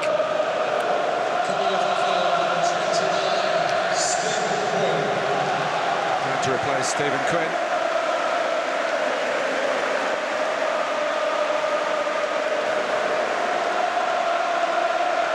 Yeah, I could see why Matty Fryer remains on the pitch, because of his ability to score a goal. And now Rosenior will be expected to try and run that Arsenal defence and get beyond them. Well, we're not often blessed with lots of goals in an FA Cup final, certainly in recent years. There was one, of course, Jim, that you'll remember with your Liverpool allegiance. Liverpool 3, West Ham 3. 2006 at Cardiff, which Liverpool won eventually on penalties. Don't forget, penalties are within the regulations today. But only after 15 minutes each way of extra time if we get to 90 minutes left. Yeah, forgive me, Martin, if you've mentioned this already in the first half, but I remember in Arsenal 3-2 against Manchester United, was it 79? It was. It was, and it followed a 2-0 lead being cut back to 2-2. Yeah. And the team that had been 2-0 up, Arsenal, went and scored the 5th goal of the game. They did. Allan Sunderland. McShane, strength from Huddlestone. Fouled by Arteta. Yeah. And you can understand Arteta's frustration, because Arsenal desperate to keep the pressure on.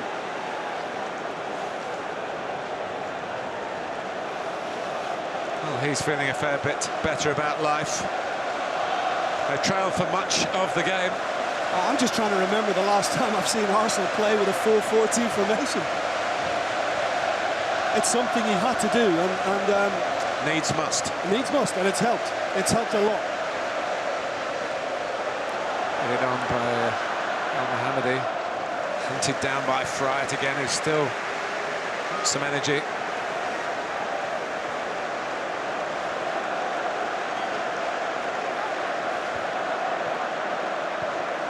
Koscielny.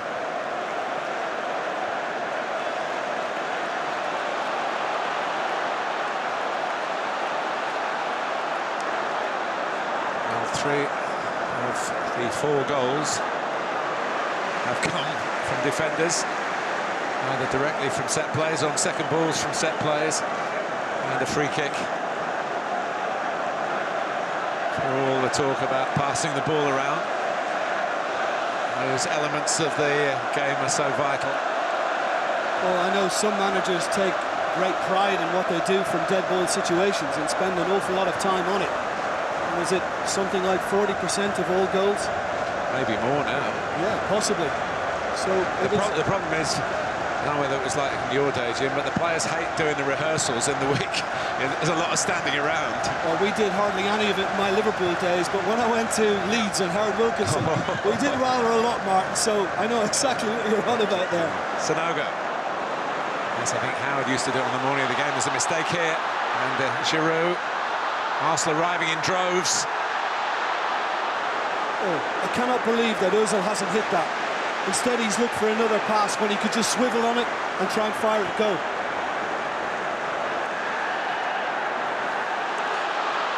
Here is Rosenior doing what he's been brought on to do, get at Arsenal, but he needs a bit of help.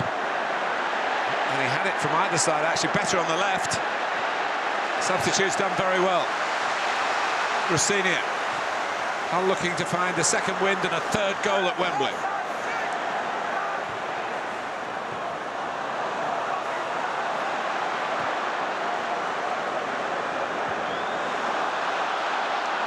Shane covers.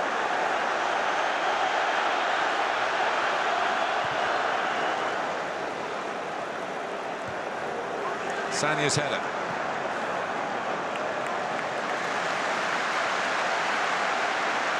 Mertesacker. I think he scored in the semi-final to get Arsenal out of a jam. What is it about defenders? and Hull make a defensive change. Arsenal make an attacking change, and the tide is completely shifted.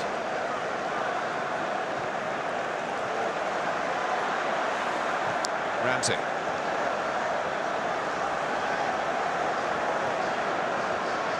Giroud just tucking it around the corner for Sanogo. We'll get it again here.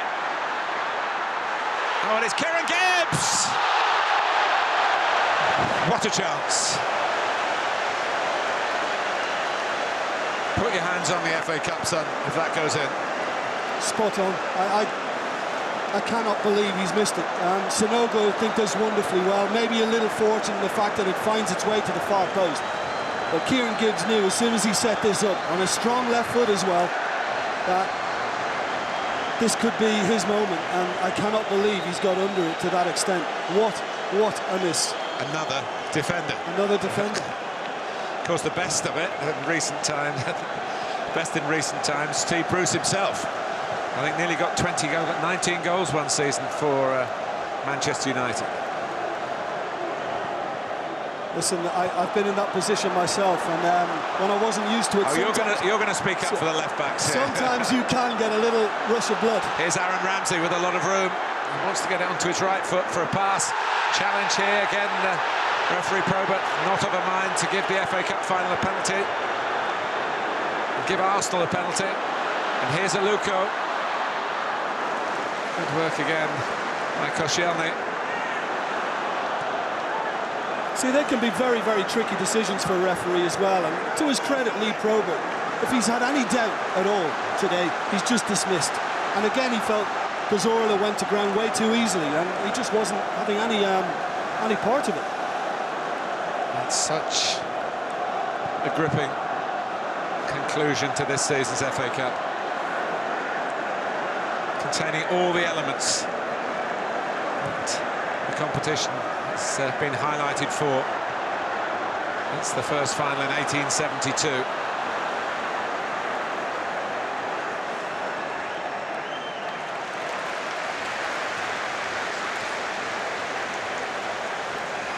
I mean, again, there's just a little touch on the ball to come Cazorla's way.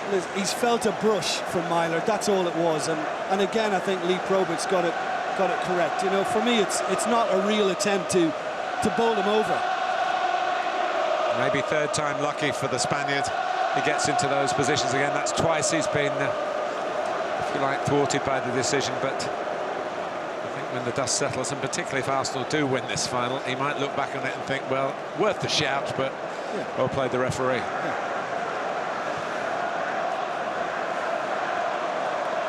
Here's Mesut Ozil. Sanogo almost finding Ramsey. Drops for Giroud, beaten away by McGregor. Excellent football from Arsenal again. Well, they're getting closer and closer to getting in front at the right time. Well, there only looks to be one winner at the moment, and technically the Frenchman gets this absolutely spot on. And through legs as well, it can make it difficult for a goalkeeper. That's very well dealt with by Allan McGregor, very well dealt with. Well, you've got to say, Jim, it's Mertesacker's turn now. There he is. Leaning in towards it too. Ozil. Ramsey not pressed. To put the ball in some consideration. Gibbs. And, blocked by Lukasz. Hull at least can get a bit further up the pitch. But I was just about to say to you that if Arsenal do slip up, and similarly to that, then Lukasz is exactly the type of player they won't want running at them. McShane.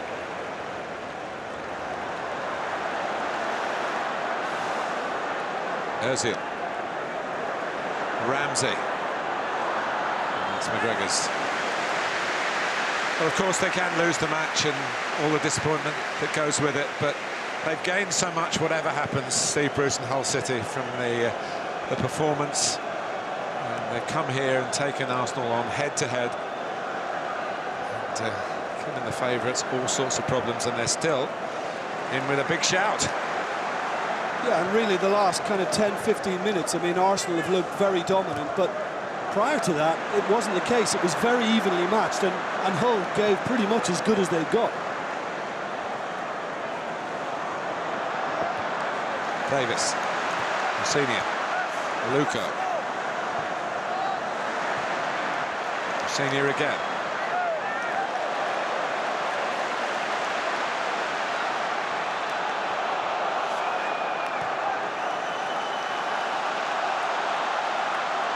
And it's taken a long time for Arsenal to get their game going, to find the belief. Even Cazorla's goal came pretty soon after it went 2-0 to Hull, didn't do the trick. And they have got stronger in the second half. They'll be worried about Hull on the break. Slippery work from Lukasz again. And I think that surely is going to be a booking.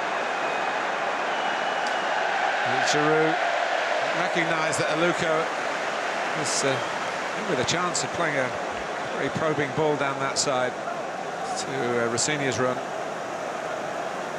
Yeah, he was worried. He knew that, you know, had the right ball been played, then Arsenal were going to be stretched and in a little bit of trouble. So I think he was happy to take one for his team then.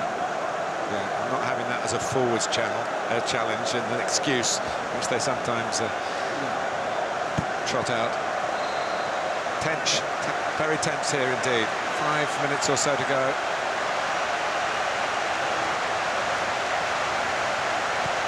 And then the possibility of extra time, but here's McShane.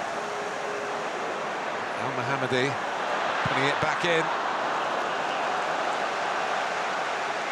And Curtis Davies with already one to his name. Trying to get what will be a decisive goal, you feel, at this stage. Attendance announced that just over 89,345, and it's cost a lot of money to be here in the stadium, and I would say everybody is paid, saying they had full value.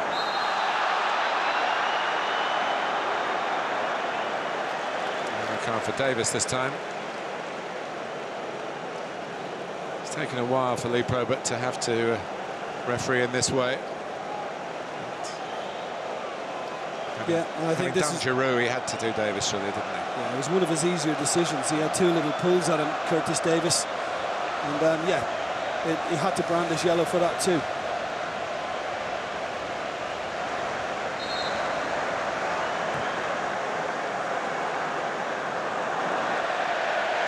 Ozil stands and looks in disappointment. Koscielny couldn't sprinkle the magic this time. But he sprinkled the magic earlier in the half with a very kind break. Got caught on the follow-through as well from Allan McGregor, but it doesn't matter. He just got what was needed on it to level things. Prayers have been answered, but only to stay in the match.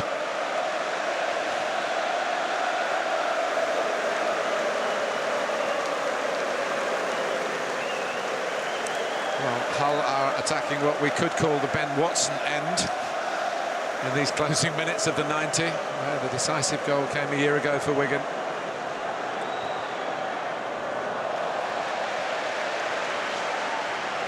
And that's just another little example of tiredness, and Steve Bruce knows that. Both managers having to factor in potential changes, the extra time situation. Ozil.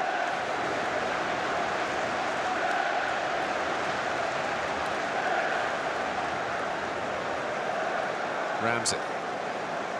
Koscielny. Arsenal haven't led at all here at Wembley this afternoon. Now would be the time.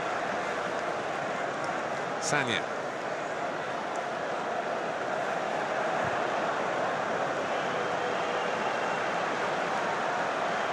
Koscielny. Everyone doing their job defensively for Hull City, and Arsenal just trying to probe for an opening. Lee Probert has told the fourth official, we understand, there are going to be 5 added minutes. So regulation time is certainly not over yet. Well, Kieran Gibbs could have won it. And I just wonder whether Arsenal have a hero in the making now, because they have shown the character and they have shown the spirit. Sanogo, Giroud. Well, I would say in defence of Kieran Gibbs, he got that one off the line in the first half to stop his side going 3-0 down. That's very true.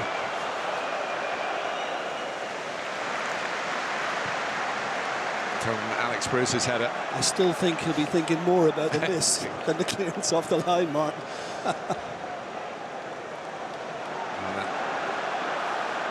Arsenal going to win. He won't be too bothered. And here's Sanogo! Say, the chance to get your very first goal for a club to win the FA Cup. Yeah, and the problem for him was, as soon as he picks this up, Sanogo, is that he doesn't get clean contact. Watch the way he plays it into the ground. And that's why the ball jumped and bounced. And it didn't help its direction either, just always a little off, and only a little. But it wasn't his cleanest. Well, I would continue to watch rather than hide behind the hands, because you never know. The City have certainly not been overwhelmed at any stage of the game. They got their early grip on it. Of course, it's been loosened. Of course, the longer it goes on, you tend to feel, as a seasoned football watcher, that class will out, and there's a bit more class sprinkled in the Arsenal team and in the whole ranks. Yeah, but it's not guaranteed. No, not by any means. And one thing Steve Bruce's side, they do play plenty of football as well, but they have got bags of spirit. Now is the time to show it. Get on the end of this, Curtis Davies. And he does. Mertesacker. Sagna can only head it up in the air. McShane was in there with that mop of blonde hair. Myler can't keep it in. We're into the 5 minutes. There's your friend, Mr. Myler, again. Yeah, just trying to kind of hold on to the ball and run the clock down a little. A feather ruffler.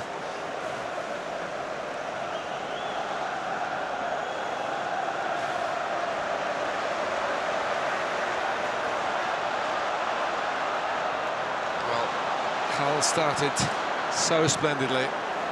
Have they got a finish in them? Or are they going to concede and have heartbreak at Wembley? Might be the former at the moment. Mertesacker had a fire to put out there.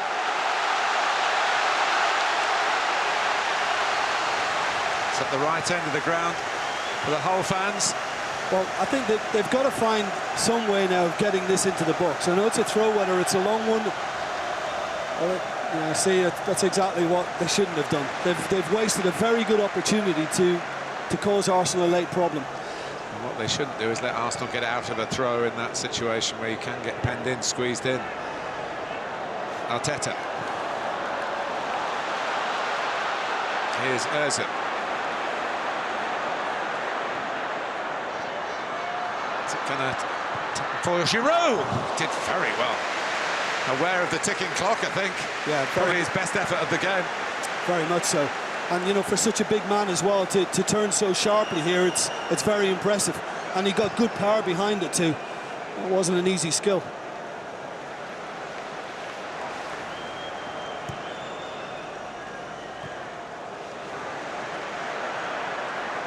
Livermore's header. It's not all going to be about skill if it goes to extra time, or about strength, stamina, the belief in the whole ranks. And they must have thought when it went to 2-2 that the fates were against them. Yeah, togetherness and focus, concentration and communication become even more important now. People have got to talk to each other to keep everybody alert, because when the body tires, the mind soon goes with it. And that can become a real problem. The concentration is needed for Arsenal at the back here, who started so slovenly in defending set pieces. Up goes Davies. No damage that time. The side that finished 4th in the Premier League is Ozil, gliding away from Livermore. Ramsey. Oh, Santi Cazorla. To his credit, he scampered after it, and the moment isn't yet lost for Arsenal. Hull aren't out of this particular wood. It's over Sonogo.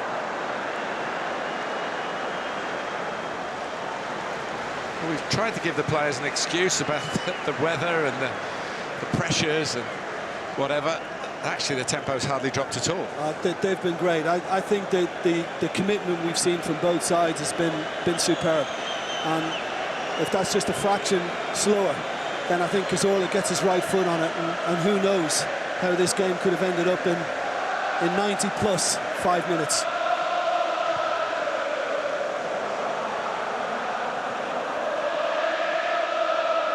Whole song echoing around Wembley, trying to outshout their Arsenal counterparts. On the pitch, the Arsenal players going to get the better of their Hull counterparts, and Giroud rushed it, forced it a little, understandable. Yeah. And again, you know, he knows that the whistle is going to go pretty soon, and just hoping to squeeze another chance out of it before that happens.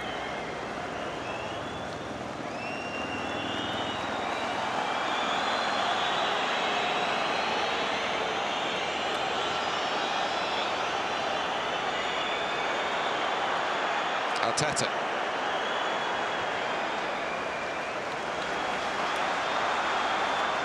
This might well be the last attack for League Pro, but heralds extra time. There's an awkward bounce there and an awkward jump by Sagna. Yeah, Hull City get the free kick, but Olivier Giroud wanted one because he felt Davies caught him just a little late, a moment sooner. We take another half an hour of this, Jim? Yeah, yeah. I honestly, I think it's been hugely entertaining. It's been hard to watch at times for some, but that's the nature of these games when they swing to and fro like that. It puts everybody through a whole array of emotions, and we've had the lot here. Well, Hull City roared into a 2-0 lead. Arsenal got one back quickly, and then Laurent Koscielny scored the only goal of the second half to take us to 2 periods of 15 minutes, extra time at Wembley. After 90 minutes, Arsenal 2, Hull City 2, and it's been brilliant.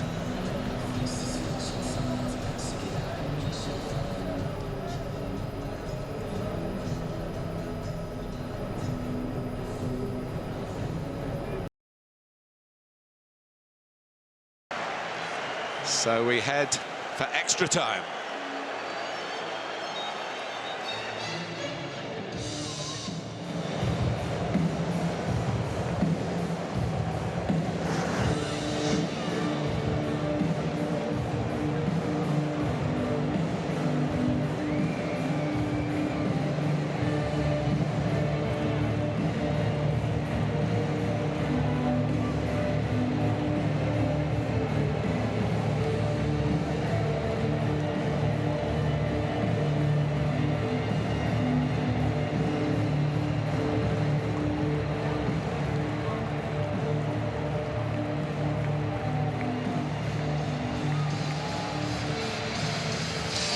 Well, here we are, still at Wembley, with the prospect of more excitement to come. It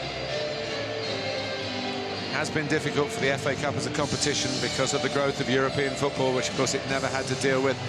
Even going back to when I started watching football, there was no League Cup.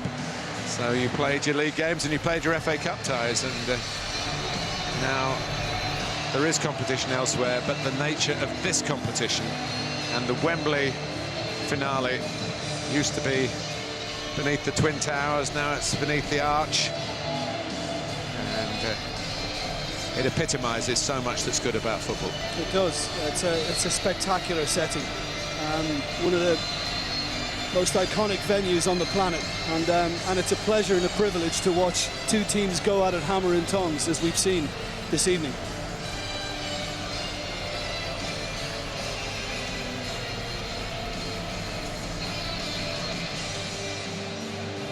So a little bit of liquid has been taken on board.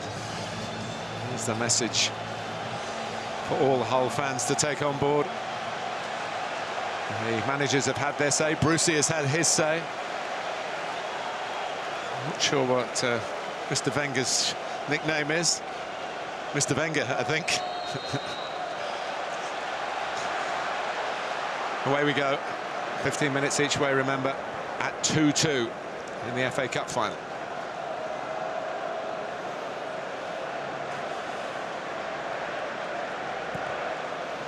Sagna.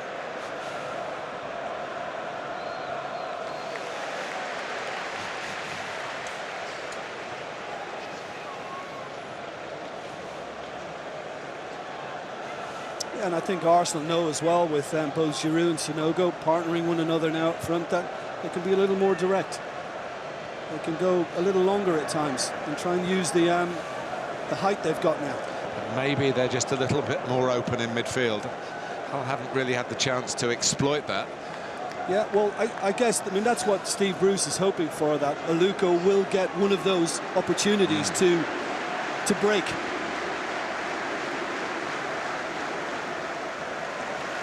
Arsenal's throw.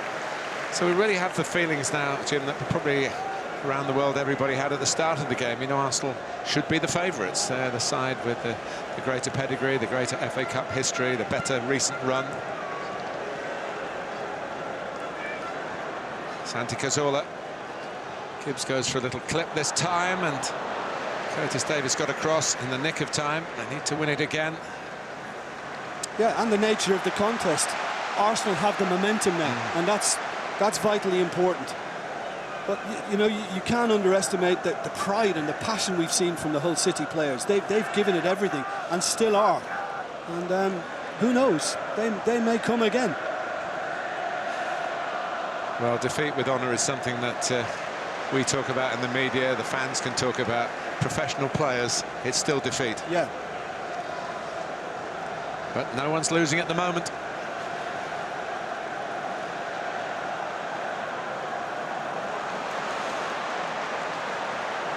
I'll have to start from deep. Who's got the legs? Who's going to impress us with their running power in this extra period?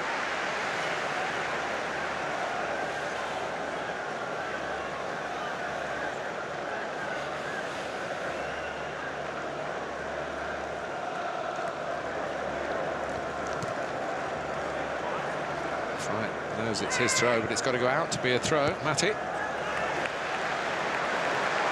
Well done by Sagna and by Ramsey. Sanogo looking for some help. Well, he might not need any help, but he does now. It comes for Giroud. Well, he's trying to muddle his way through. Sanogo's there as well. And there was a man over for Arsenal, Ozil. Yeah, there was. But Jake Livermore pretty much saved the day there by a great burst to get back. And that's fantastic desire to see that at this stage of the game. Not easy.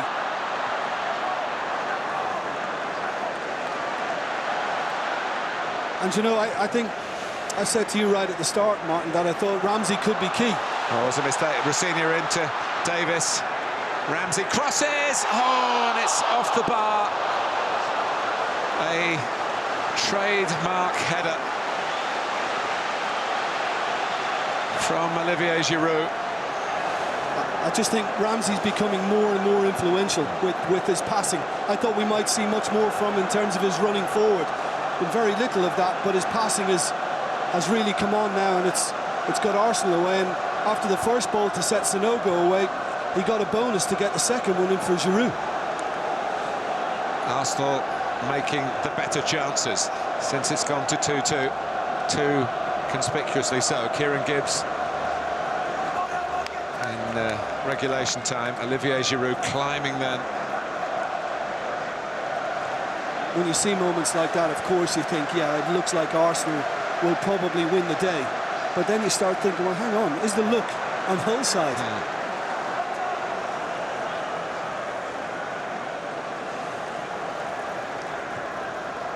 Ramsey.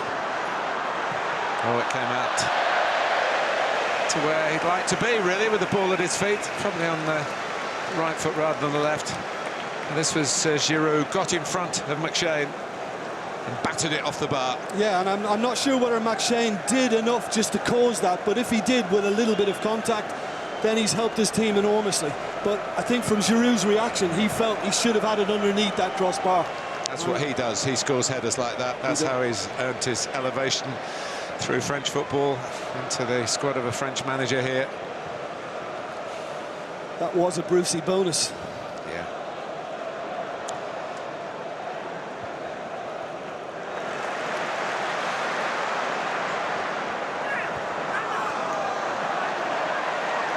It's going to be a whole throw. Mikel Arteta is still trying to patrol in a defensive way, although they've changed the system now, so he perhaps has even more responsibility, especially with Ramsey pushing on. Cazorla and Ozil in more conventional, wider areas.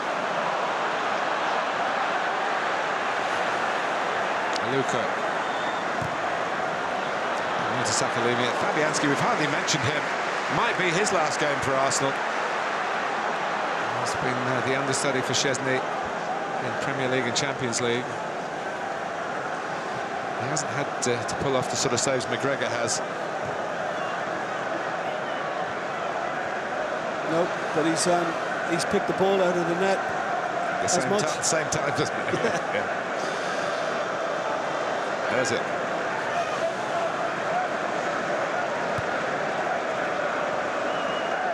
Cazorla. That's what you don't want to be doing later on in the evening, especially when that happens. The stinger from Ramsey certainly kept that one down with his right foot. Yeah, and much more power behind it from Aaron Ramsey. Capitalised on a poor square ball from Livermore. And I think Allan McGregor was relieved to see that coming right at him all the way.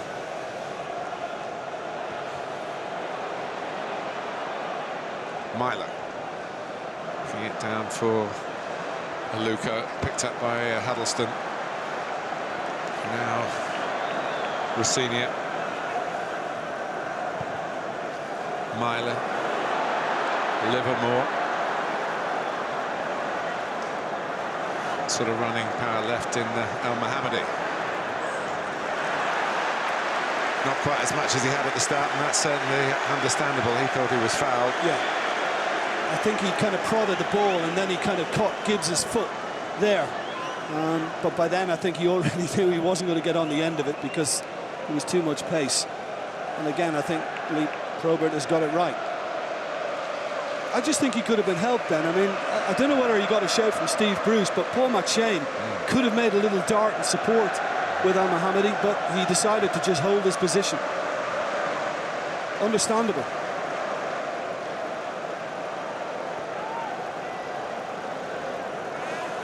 Ramsey.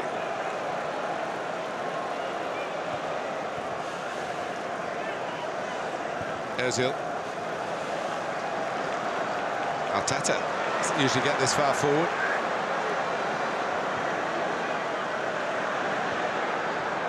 Fed into Ramsey. Oh, it's beautifully working, Ramsey. Well, he can't. The conventional wisdom is to go across goal in those circumstances. Maybe he was just caught in the act of shooting. Yeah, but I mean, you know, I think this is the difference between the teams. Arsenal have that in their locker, that lovely, quick passing and movement, that better understanding and instinct. And like you, I'm a little surprised that he didn't go right across Allan McGregor, Aaron Ramsey. Would it be fair to say, Jim, that at this stage Hull would settle for penalties and Arsenal are looking like a side that want to do it by the proper means? Well, simply because, I mean, we're sitting here and it's probably easy for us to comment on it, or then Steve Bruce is hoping, but you can't really see Hull creating a great chance. I mean, unless something remarkable happens, they just don't look as if they're going to threaten. Or a set piece, maybe. Maybe a set piece, yes. Yeah. But otherwise, there's no kind of more menace from them in open play. I've got the ball in open play here.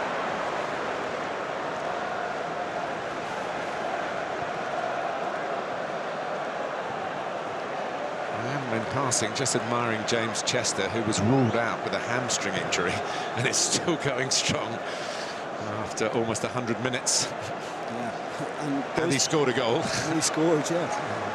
And those types of injuries, when you think you're okay again, and then you get involved in the pace of a match, and all of a sudden it pings again, it goes again. So he's done extremely well. Well, maybe it was, in the end, something like a sciatic nerve, which you can deal with a bit quicker if you're lucky. It does feel like a hamstring injury when that happens. Here's Santi Cazorla, McShane is there. McShane and Lukasz, the substitutes. Lukasz is here.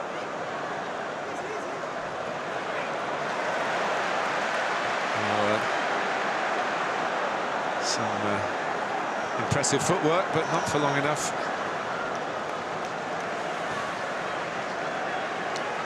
It's an intriguing possibility for Steve Bruce. Is getting George Boyd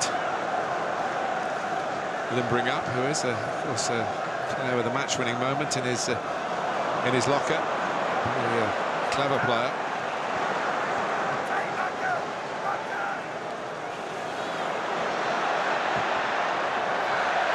It's Ramsey again.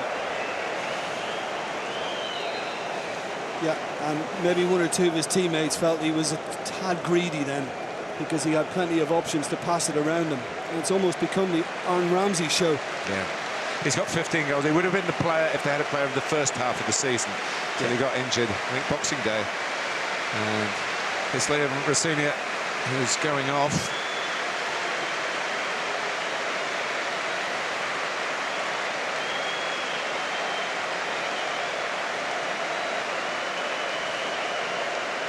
A popular character.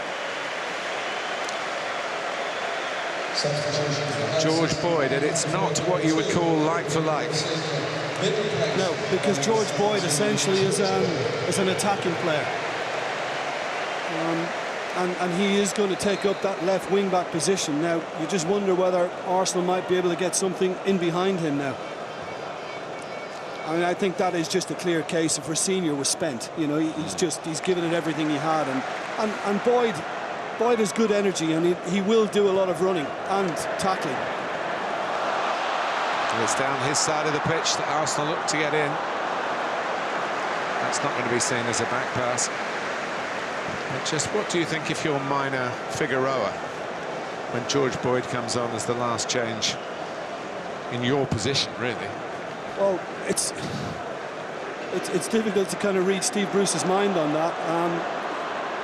You never know what's gone on in training, of course, in the build-up to this, because that can play a part. But I guess Steve Bruce is still hoping that maybe Boyd can just have a little foray forward and get on the end of something, you know, more than Figueroa would do. So I can only surmise that that's his thinking. Change of gear from Ozil. A pass for Sanogo.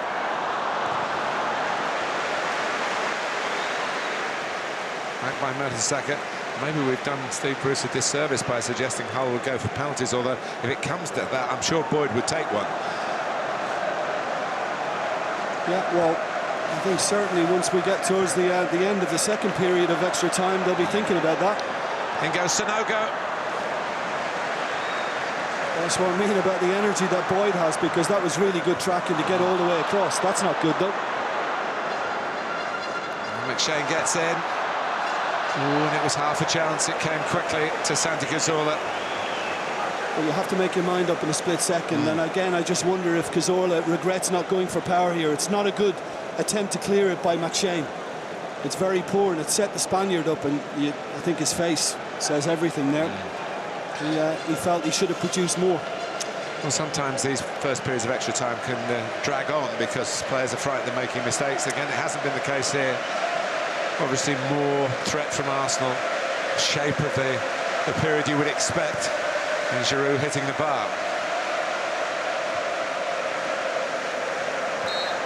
That'll be a free kick to Hull. And that's a nudge from Ozil.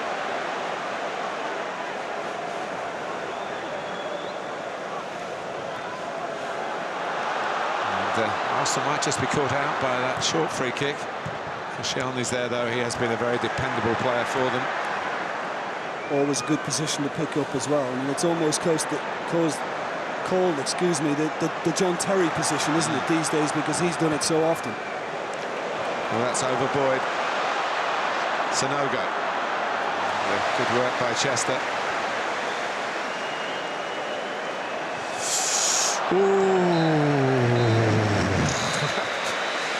I thought Boyd could have given him something to aim for. Boyd just seemed to say, "You're on your own here, son. I'm not going to help you out." But McGregor didn't fancy turning in the other way, did he? Backing his speed. It's half-time in extra time, incidentally. That's a little scary moment for the Scot. No goals in the first 15 minutes of the extra period, but Giroud did hit the bar. At Wembley, it is still Arsenal 2, Hull City 2 in the 2014 FA Cup final.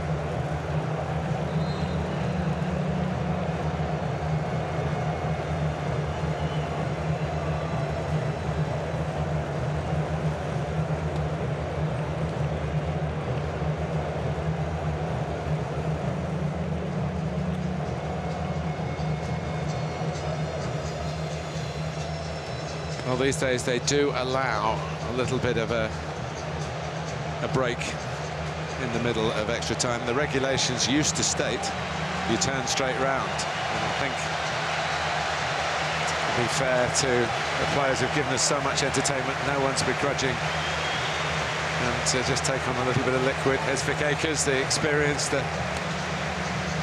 Arsenal kit man, who was a professional player and often talks to Arsene Wenger during matches, just gives a bit of homespun advice.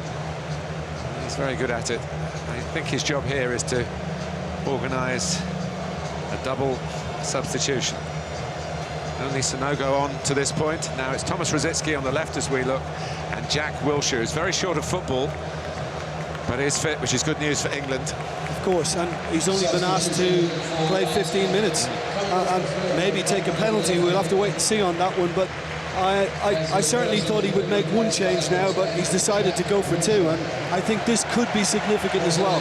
There's considerable energy coming on now in Arsenal's attack. Number 7, Thomas Rosicky.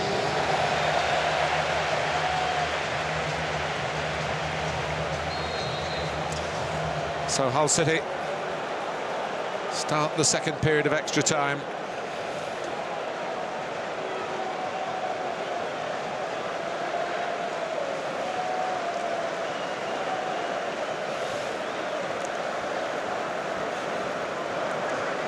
Arsenal got through the shootout here against Wigan. A couple of saves from Fabianski, and they converted all their penalties.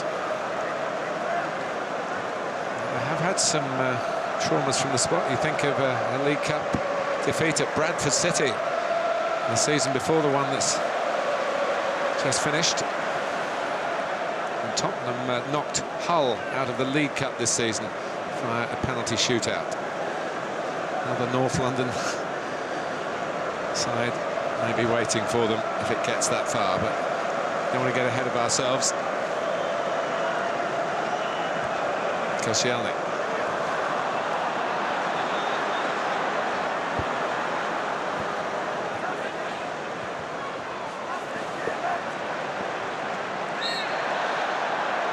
It's just again a little overzealous from Hull.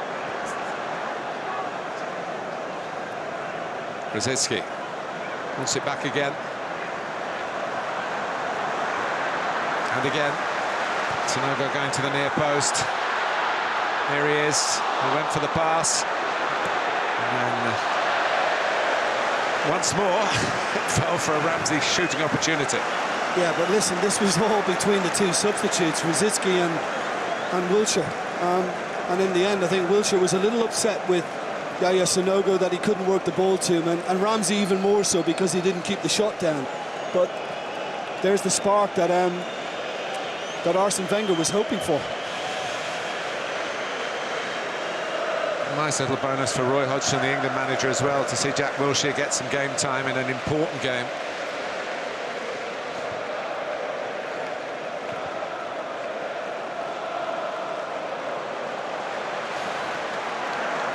Sagna, one of his last forays forward as an Arsenal player. Chester, and he's nearly put his side in trouble. Do you know, Boyd has done very well again. Did so in the first half of extra time, and that's another very good challenge. Elmohamady. Koscielny again with that impressive acceleration. And I think importantly as well, Fabianski decided to stay and let the defender deal with it. Otherwise, he could have made it much more complicated.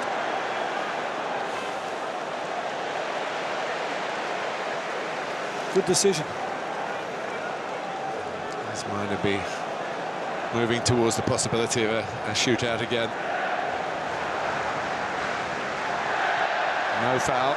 It's an intentional move, I think Lee Probert thought. Arsenal win it back. And they've got plenty of players forward here.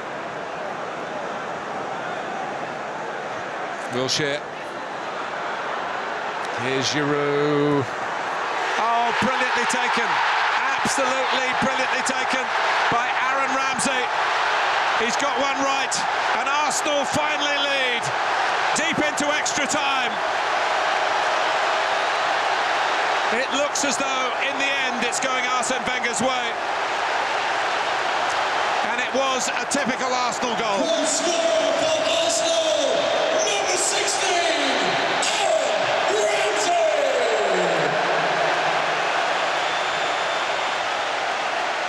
But for so much of the game, he's had to bide his time. He's had to wait when he's not made the adventurous running forward that we've seen so often from him this season. But he's been given much more freedom as the game has progressed. And just look at the little dart he made into the box, and the lovely little flick back as well by Giroud to find him. And that is just a peach of a strike, just inside that near post, with too much pace on it for McGregor to even think about getting there. And finally, Arsenal are in front. Well, I think it's fair to say, Jim, that if Ramsey hadn't got injured in December, late in December, Arsenal led the league for long periods, more than any other club, I think, in the whole course of the Premier League season. They might be celebrating on a different front as well as in the FA Cup. He's been that good, and they've got him back when they needed him for this big day. And the player who lost here with Cardiff City in 2008 has got himself closer to a winner's medal now, and his teammates. But it's George Boyd. Oh, and he's got good feet too. He's almost got the ball back again. Oh, it just got stuck under his feet in the end for George Boyd. That was the problem, because this is very well done by Shoni Aluko, and that's where he got it wrong. You know, just when he needed to kind of tee up an effort at goal or the chance to take it on again. And he's got the ability to do that. And he does. He does have good feet, as you say. He's quite clever technically.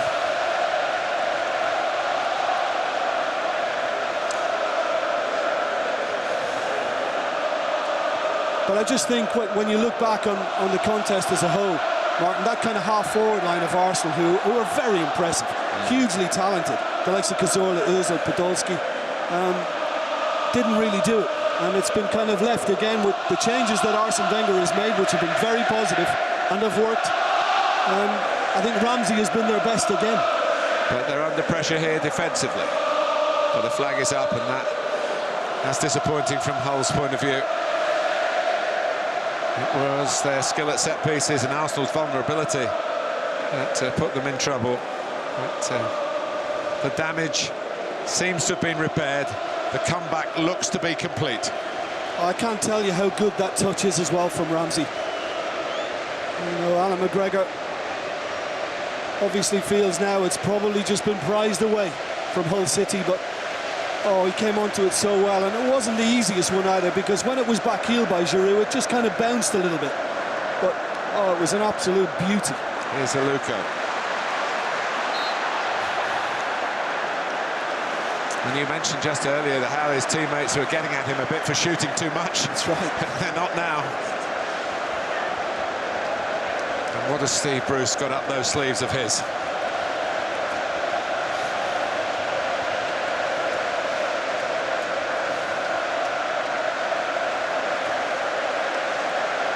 Minutes left. Yeah, and I think it's time for Hull now to forget about trying to work their way forward. I think it's just got to be long. It's got to be route one. It's got to be direct, and they've just got to compete hard in the hope they get a break. That's what Steve Bruce will be looking for now. Allan McGregor, sure enough, goes long.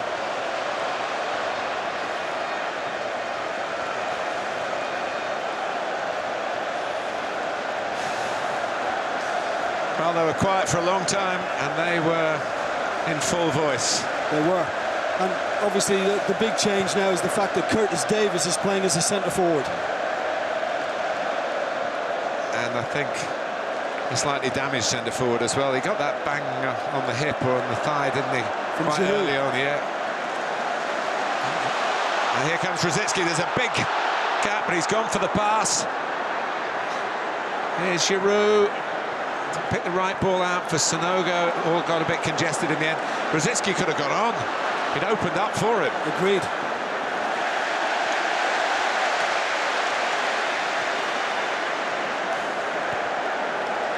Oh, and it's a mistake by Elmohamady. And Sanogo isn't far away from dotting the I and crossing the T. Yeah, Elmohamady will be very relieved because this is clumsy from him. He just put it straight into Sanogo's path. And again, speaking of clumsy, it's a little clumsy technically, but once it goes through legs like that, a goalkeeper is never quite sure. And it might have been the barest touch too from Allan McGregor. Well, he's getting some big opportunities, isn't he? Played in the semi-final. The first call today from Arsene Wenger. And he bought him, of course, so he's got to show his faith in him. He had half the season out, the first half of the season out with, I think, a back problem. Flag is up again here. I said it, he gave the attack a little bit more, and I think he helped Giroud. I think Giroud was having a very tough time of it on his own, and I think the fact that he had a little support as well, I think it just lifted the whole Arsenal performance. A little premature, maybe. Still over 5 minutes and maybe another little bit added on.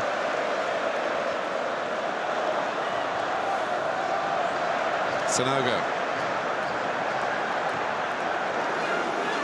It's just hooked up field by Huddlestone. Oh, and now Fabianski might not get there.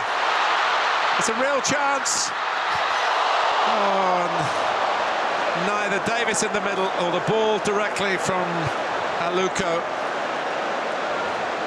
Fabianski was left high and dry, and Aluko at pace from a difficult angle, but still, Jim Beglin. Well, Mertesacker got himself in a right muddle and made a complete mess of it.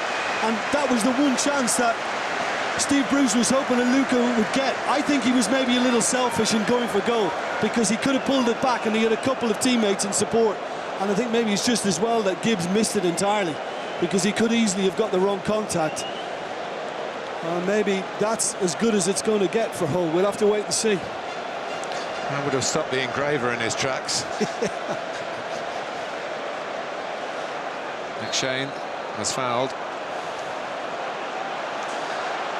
Well, I talked about the 3-3 at Liverpool and West Ham. You mentioned quite rightly a 3-2, Jim. I was at the game, the Allan Sunderland winner.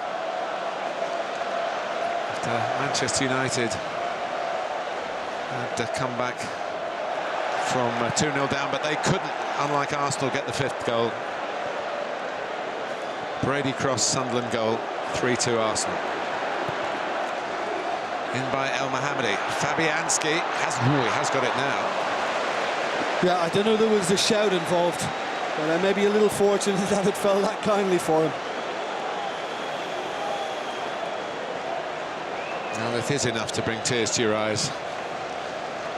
First major final, a 2-0 lead. So proud of the team. They'll still be so proud of the team. Hull was the biggest conurbation in England not to have a team in the FA Cup final. That's changed now. I think the honour has, or the dishonour has gone to Plymouth down in the southwest. And there's a challenge for them.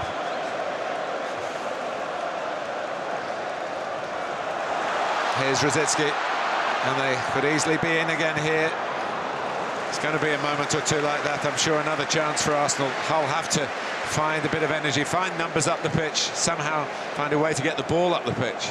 Yeah, I mean, they've got to defend this, obviously, but then I think they've got to completely take risks. I mean, it's just that situation now.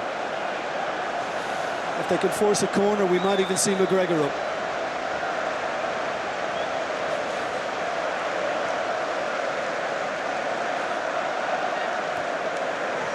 It's Arsenal's to lose now. It's a protracted fall, but Sanogo still going! Again denied that first ever Arsenal goal. McGregor's kept Hull in it for a couple of minutes that remain.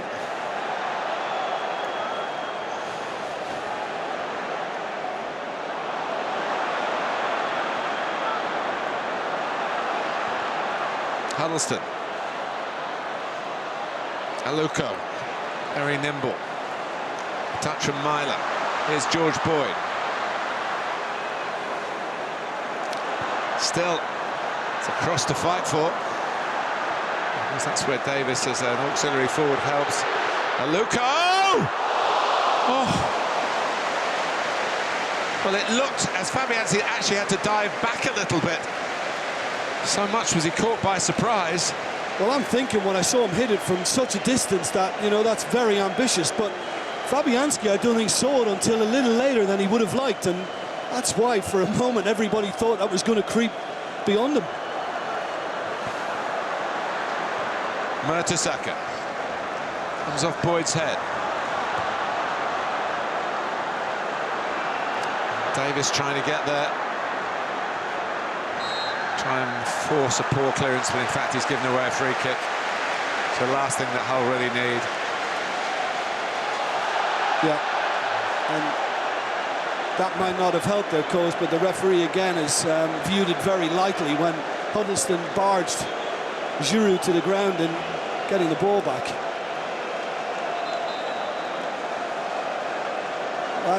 I said before to you, I think for Arsene Wenger today, I think Ramsey has come up trumps for him yet again, and you're correct, Martin. I think as the referee sorts out this little contretemps. Yeah. I think, you know, had he been around for longer this season, yes, I think Arsenal would have been contention for much more Premier League wise. I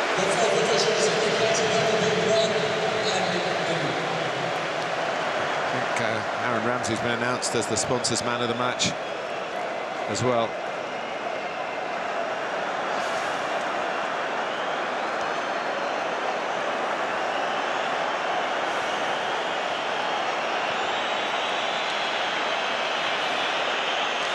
And over the 2 hours, you can't deny Arsenal's right to be in front. No, I think, yes, after a torrid start, Arsenal have been the better side and have shown that they have the more talented individuals and the greater depth of squad and better calibre all round. And they're full of running here, as you would be if you're winning. Here comes Rosicki. He's in. Is he going to finish? Well, no, it's not the Arsenal way, is it? He's going to pass it. Why? Jim Benger's looking at me saying the same thing. It doesn't matter. Arsene Wenger's 9-year wait is over. Arsenal's 9-year wait is over. The FA Cup final has, in the end, gone to Premier League form, but they were 2-0 down, the Wenger boys, so early. But they turned it around. And Aaron Ramsey has the Wales flag wrapped around him. Bacary Sagna says goodbye, I think, to Arsenal, but what a way to do it. I use this phrase about the League Cup final, about Sunderland and Manchester City. The pride to Hull, the prize to Arsenal. without a shadow of a doubt. I think we have to heap great praise on those Hull City players for the way they stayed at it. Yes, they knew they had an exceptional start to this game and that Arsenal were likely to respond, but they made Arsenal work every second of this game to get what they finally achieved. And yes, Arsene Wenger and his players do deserve to lift this trophy now, but I really do feel for the likes of those Hull City players and Tom Huddlestone, Curtis Davies, because they could not have given it any more. Well, Arsene Wenger is the manager that Arsenal kept true to. The board backed him from 2005 here to 2014. The FA Cup was the last trophy. And they didn't play very well that day against Manchester United. They certainly weren't the better side. It went to penalties and they won it. And that is what cup ties are all about. But they were very, very slow out of the blocks here at Wembley today. And goals from James Chester and for Curtis Davies. But Santi Cazorla came along to make it 2-1. And then once Laurent Koscielny just somehow got a bit on it for the equaliser, you did feel that the momentum, this often used word in modern-day football, was with Arsene Wenger and his players, but it took till late in the game, in the second period of extra time. And what a worthy goal to win a cup final, Jim. It really was. It was an absolute beauty. He'd been probably a little reckless on one or two efforts at goal prior to that, but when that moment came, yes, he struck it with technical perfection. Aaron Ramsey, and yes, it's done the trick for Arsenal again, and it was a long wait. And we did say at the start as well, Martin, that it probably was one of these finals that Arsene Wenger dare not lose, because immense criticism would have followed. But I've always loved watching his teams, the style of football, and I'm pleased to see them get another trophy.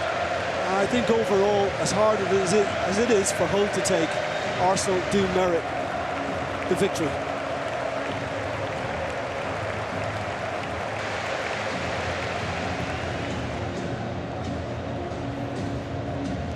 Well, winning and losing does matter to those involved in the profession. Their careers, their lifestyles hang on it. But when you support a club, you have to take both those twin imposters, don't you, side by side, and you have to have the pain to get the game. And Hull, it's been a wonderful season. I saw their first game, Jim, at Chelsea. They started the Premier League, they got overrun first 20 minutes, they were 2-0 down. They brought on Livermore and Huddlestone for the second half, just arrived in the camp, and Steve Bruce thought, well, I've got to give the lads who've got us promotion a chance. And from then on, almost, they bedded into the Premier League and deservedly stayed and had this cup run as well.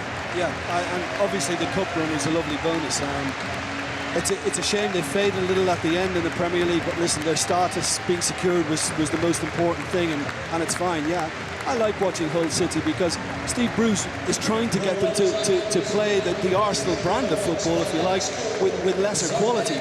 But I just think, again, talking about Arsenal needing to maybe buy a little more up front, I think Steve Bruce could probably do with something like that. But let's see how Long and Jelavic, of course, who were ineligible today, being cup-tied, how they develop next season, and hopefully they give more power to that Hull City attack. But certainly Hull City are going in the right direction, and even though they lose here today, Martin, it has to give them good confidence too. They can go up with their heads held high to get their runners-up medals. And a lot of the fans are staying, of course, to see this moment, and I hope those Hull fans stay for Arsenal as well. I wouldn't be surprised if they do. Greg Dyke passing the medals to the Duke of Cambridge, and the representatives of the Arsenal board there as well.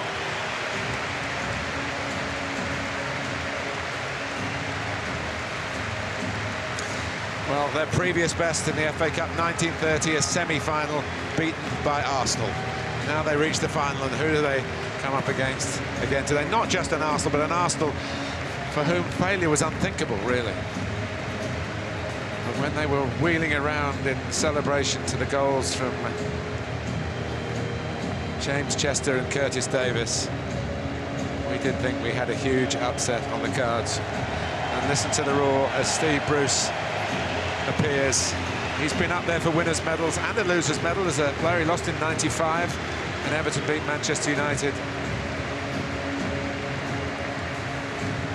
he's been part of a final as manager, and he said it's even more gratifying than doing it as a player. It feels more satisfying to be able to negotiate that, and he had to do some hard work at half-time in the semi-final too, when they were behind to Sheffield United, Martin, and he sorted that out to win it 5-3 and get here today. And losing semi-finals, and I have lost an FA Cup semi-final, is a horrible experience. I think he was such a fine player that he had to work hard at his reputation as a manager. He had a lot of different clubs, but he certainly got that career back on track and only enhanced it with how he set out Hull today and how close he came to pulling off the very difficult. But it is Arsenal's day. The winners' medals and trophy were now replaced in the royal box by Lord Scoreboard, Daniel Dickinson, Senior Aircraftsman Danny Dixon, Staff Sergeant Clint Sherritt, and Chief Petty Officer Stevie Doyle. It's a lovely way to win it too. I mean, I know Arsenal wouldn't have liked to have been 2-0 down. This is interesting. Thomas Vermaelen, the club captain, is going up. Now, the players must have had that in mind beforehand. It's a nice touch because he hasn't had huge involvement this season either. And the captain on the day is following him. But this is a day when defeat was not only unpalatable, it really was unthinkable for Arsenal Football Club. They have rediscovered their winning ways. Just to remind you again, a record-equalling 11th triumph in the FA Cup, matching Manchester United, as they have done with their 18th appearance in the final. And Arsene Wenger is revelling in the moment, and you can't blame him. The winners of the FA Cup and Budweiser 2014 final.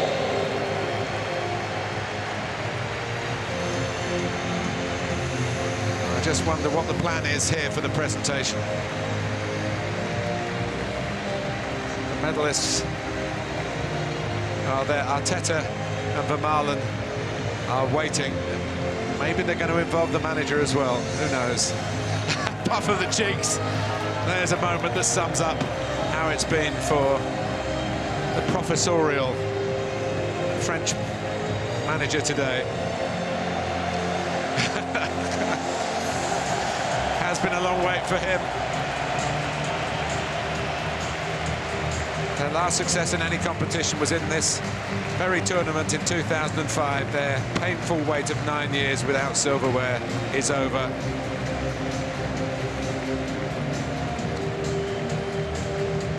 There's a lot of puffing of cheeks there, as if to say, well, we have done it, but we have done it the hard way.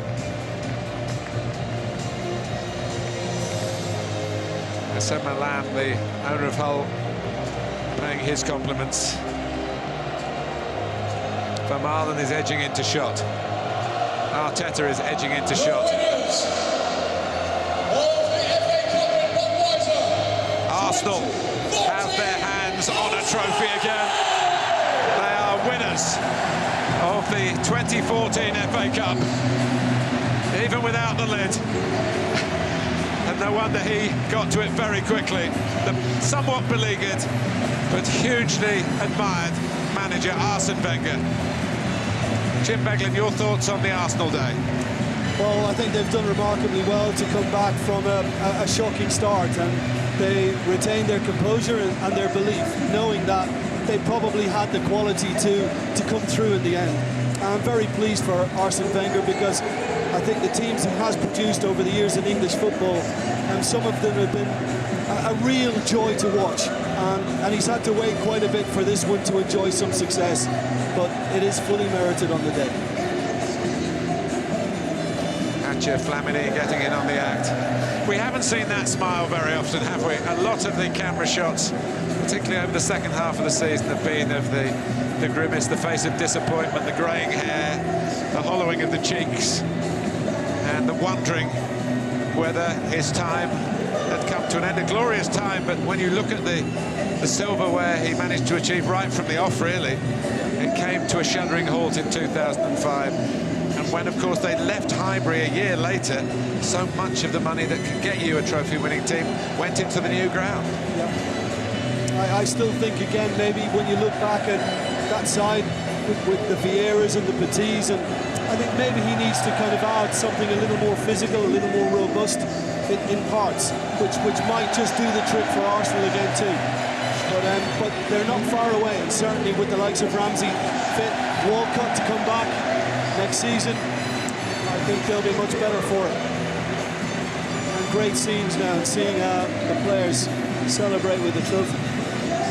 Well, they've had to live with it all. The new ground even emphasises it all, because they put up all the winning years of the trophies in the past. And of course, nothing since the Emirates was opened.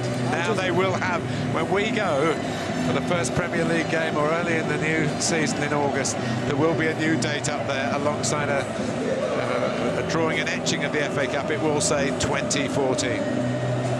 Yes, I just wonder as well, and it's not a day for talking about Mourinho or other managers, but I just wonder if he might retract his specialist in failure jibe now, because that was uncalled for and unfair.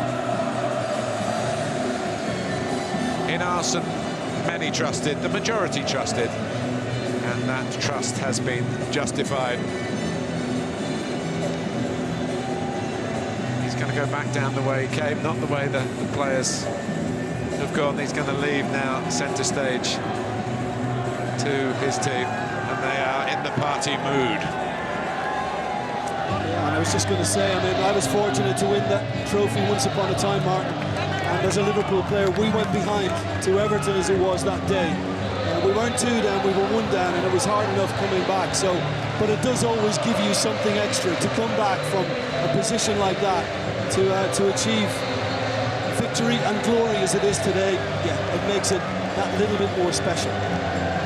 It's a wonderful win in its own right, but in the context, there's just something on it extra, isn't it? Yeah. Yeah, always.